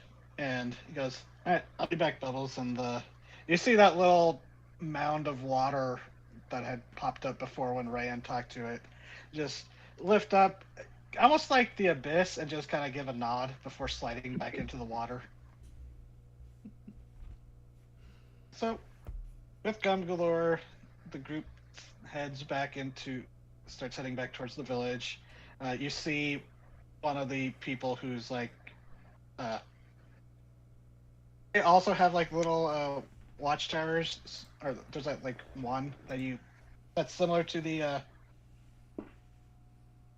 Oh, nice! You want like tattoo? But they have like one, and you see one of the people up there, similar to like one of the lizard folk watchtowers that they had around their village, but they only have one here, and they spot you, kind of tense with their bow, but then wave once they recognize everyone.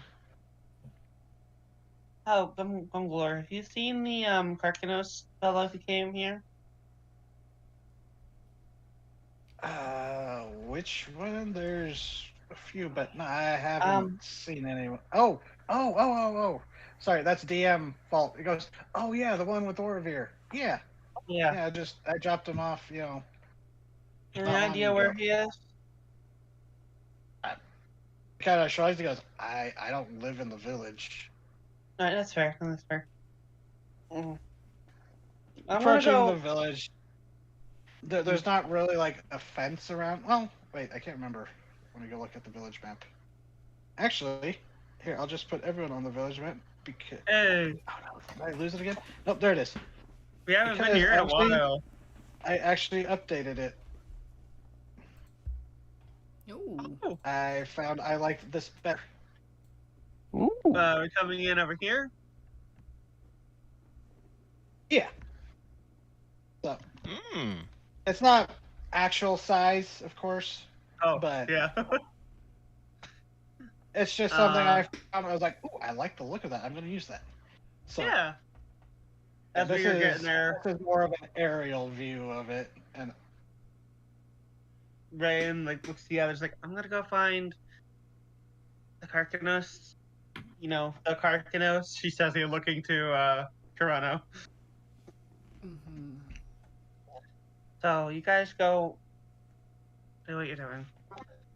And she as the group walks into the village, one of the first things you notice is heightened voices and shouting coming from the main area, like where everyone had been eating and stuff. Well, we'll make my way over there. Yeah, I'm gonna hold off on that splitting up first then. Yeah, And go right over there. going over, you see like it's like the village is kind of being summoned by what you realize is an argument or a shout, people yelling at each other. No one's really like stepping in. You see the hold on, I gotta switch the NPC list. You see the leader of the village, Matilda, the human woman, dark tan skin, shaved head. She looks frustrated as she seems to be standing between it's like a few people, like kind of keeping them at arm's length, trying to be, arbiter of the village, as she's like, I need you all to calm down or else I'm gonna have to ask Anchor to step in on this. And you see Anchor, the Warforged kind of like head of security unofficially, just kind of standing over there, like looking ready to march in and crack some heads if he has to, or if they have to. But you see, on one hand, Bradar, the half-orc who had the clockwork arm, and the other side, you see, oh shoot, I didn't make a full list of crew members, but you see one of the like a few of the crew of the Driftwood Dolphin. Some of the just normal crew, not like Rolf, the first mate, or Andrea, the captain. You actually see them standing nearby, and the captain looks pissed, but you can't tell who she's glaring at, either her crew or Bradar, as Rolf is kind of standing back with a hand on her shoulder, just kind of talking quietly as if trying to calm her down. And you hear the crew member go, I don't care. It's his fucking fault that we're on this island. I had a family to get back to. And you hear like a few others from the crew, shouting back. Ooh. And Bernard goes, "Don't yell at me." He goes, "Your captain's the one who's been smuggling on, behind your back." And the Aria just kind of, the captain, she shouts, it's like, "Hey, don't." It's like, she goes, "Don't you drag me into this. We had a deal." And the crew goes, "No, Captain, you really should have told us about this." He goes, "And where's our cut?" And someone else chimes in, and it just seems that Ryan, uh, you know how she woke everyone up this morning with the sound of fireworks? prestidigitation, yeah. Yeah, she does that. Although this time it's noticeably angrier sounding fireworks. It's funny thing you say that, Nora, because I had also had the perfect thing to do. I was telling you, It'd be I real. didn't say that, Ioane, sorry. Oh yeah, you're fine. It's funny you do that, Rand, because despite the fact that they might be a little mad at each other, it might be cute if they both do it at the same time. Yeah. Independently, what do you both do? Ryan thus throws her hand up and just makes the loud sound of what sounds like angry fireworks. It's actually not fireworks. It's the sound of what the pistol shrimp, that clacking they do, but just rapid fire. Because Ray Gax/Rand would know that sound more intimately than fireworks. Yeah, true.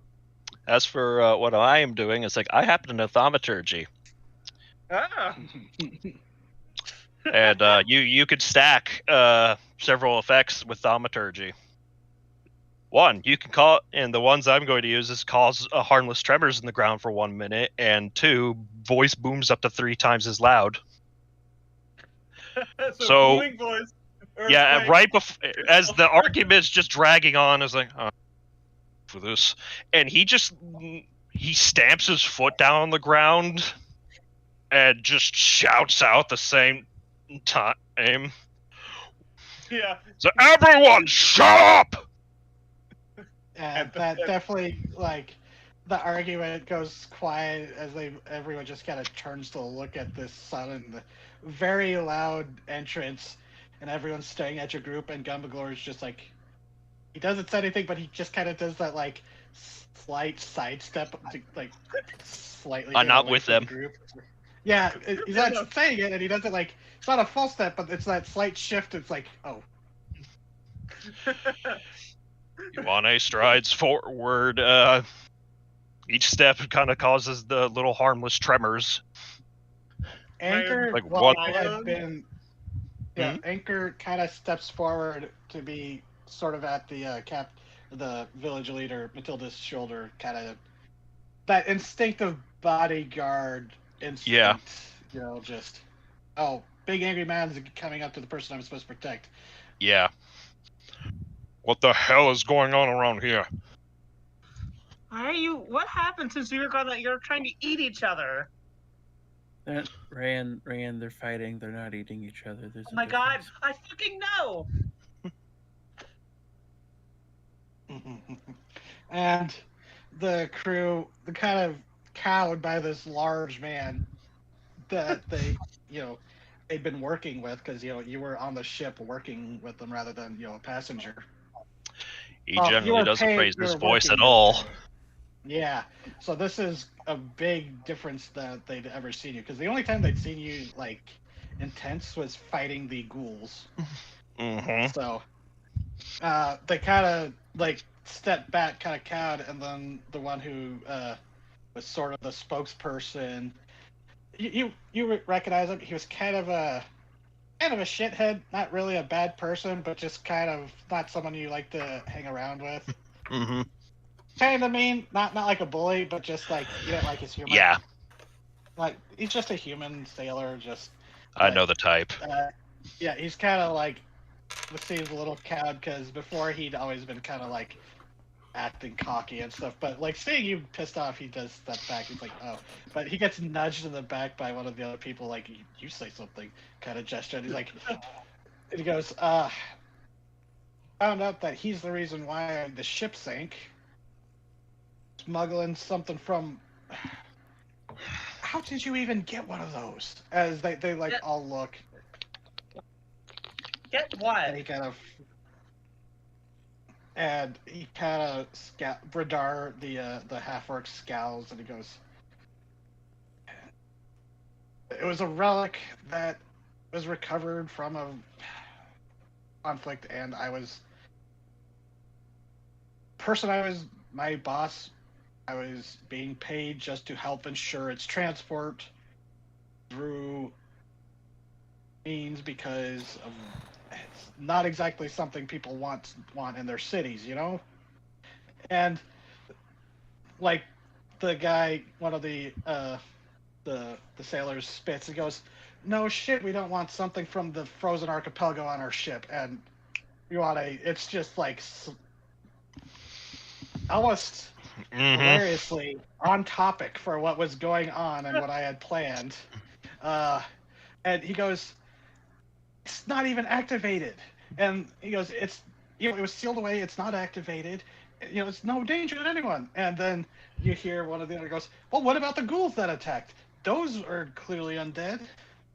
And the captain goes, "Took all the precautions.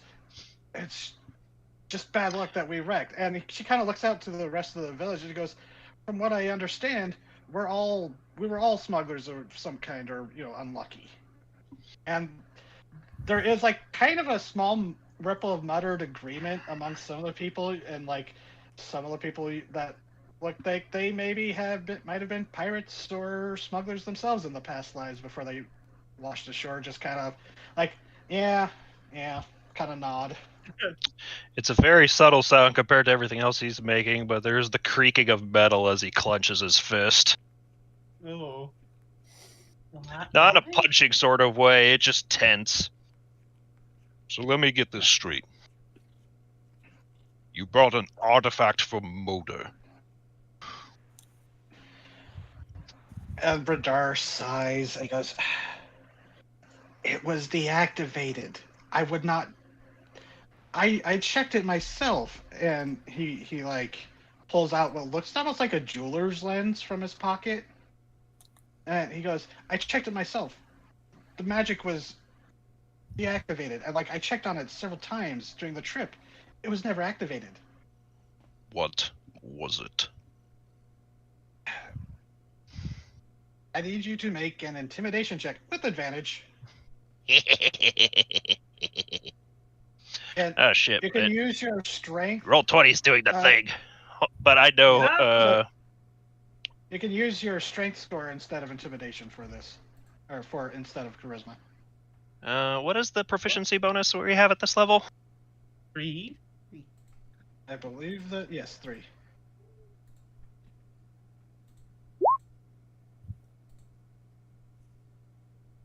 No. Yeah, and he kind of like flinches and he goes, "It's a necrotic beacon. Where It's is it now?" Bottom of the ocean, as far as I know. I wasn't able to recover it. You were with me on my ship. We barely had time to grab anything before it sank and we're suddenly floating on the surface." And he kind of looks to you, Ray, and he goes, "I mean, thank you. You saved us all." And there is a mutter from the other crew, and they nodded because they know that without the water walking to get through that most intense part of the storm, a good chance that most of them would have drowned. Right, and It wasn't a fun time walking on the ocean, during a storm, but it was better than swimming through it. Mm-hmm. right, If it's and gone, then it's good. she puts I a mean, hand on Ioanne's tense arm. Bradar kind of goes, "I mean, honestly, it might be a good thing. If whatever is down there activates it, then it's going to have every, aquatic ghoul or floating zombie around, going to congregating on them to, and I don't know, eat it." Ioanne, what is Unless that? it's smart enough to use it. What's a necrotic what? Ioanne wouldn't know. I think. Oh, actually, no. Because of Ioane, Corono, or Rayan. Actually, anyone can really, if you want to make a religion or arcana check. Which am I better? I think I'm better at Arcana. Well, I guess history would also work because this is dealing with Modher, and that was a specific period of time in history. Can I I'm do the better at religion? Arcana. Can I do the religion with my wisdom instead of intelligence? Yes. Are you Yes. kidding me? Are you kidding me? You try to open your book and you drop it. Butterfingers. She's kind of nervous and angry. Mm-hmm. But 17 for Ioane, Mm-hmm. 18 for Corono, and actually, Quiet Hearts you could roll for this too, because it deals with since you're a paladin. Very limited knowledge. 7. Fair. No, Quiet Hearts was kind of a backwater kind of kid. Backwater, they were so very selectively taught. Yeah. So, yeah, it would make sense that Ioane and Corono, you would be the ones who would know this. Necrotic beacons are, you don't have extensive details on like how they work. They are, as the name implies, beacons that can be used to summon untethered undead over a wide area towards the beacon. It's kind of like a siren call to untethered or uncontrolled undead. And were basically used to congregate, control herds of undead for the forces of Modher before it was all frozen.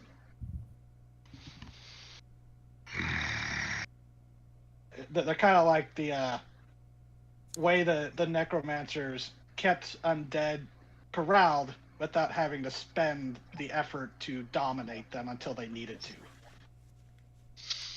On one hand, it's great that we don't have it bringing all the undead to our front door. On the other hand, it's probably why we got attacked. I can see why people are pissed. However, And as he looks back to the crowd, it's like, there's not much we can do about it now. Whether you like it or not, we're in this together. Anzu's dead. We killed that son of a bitch.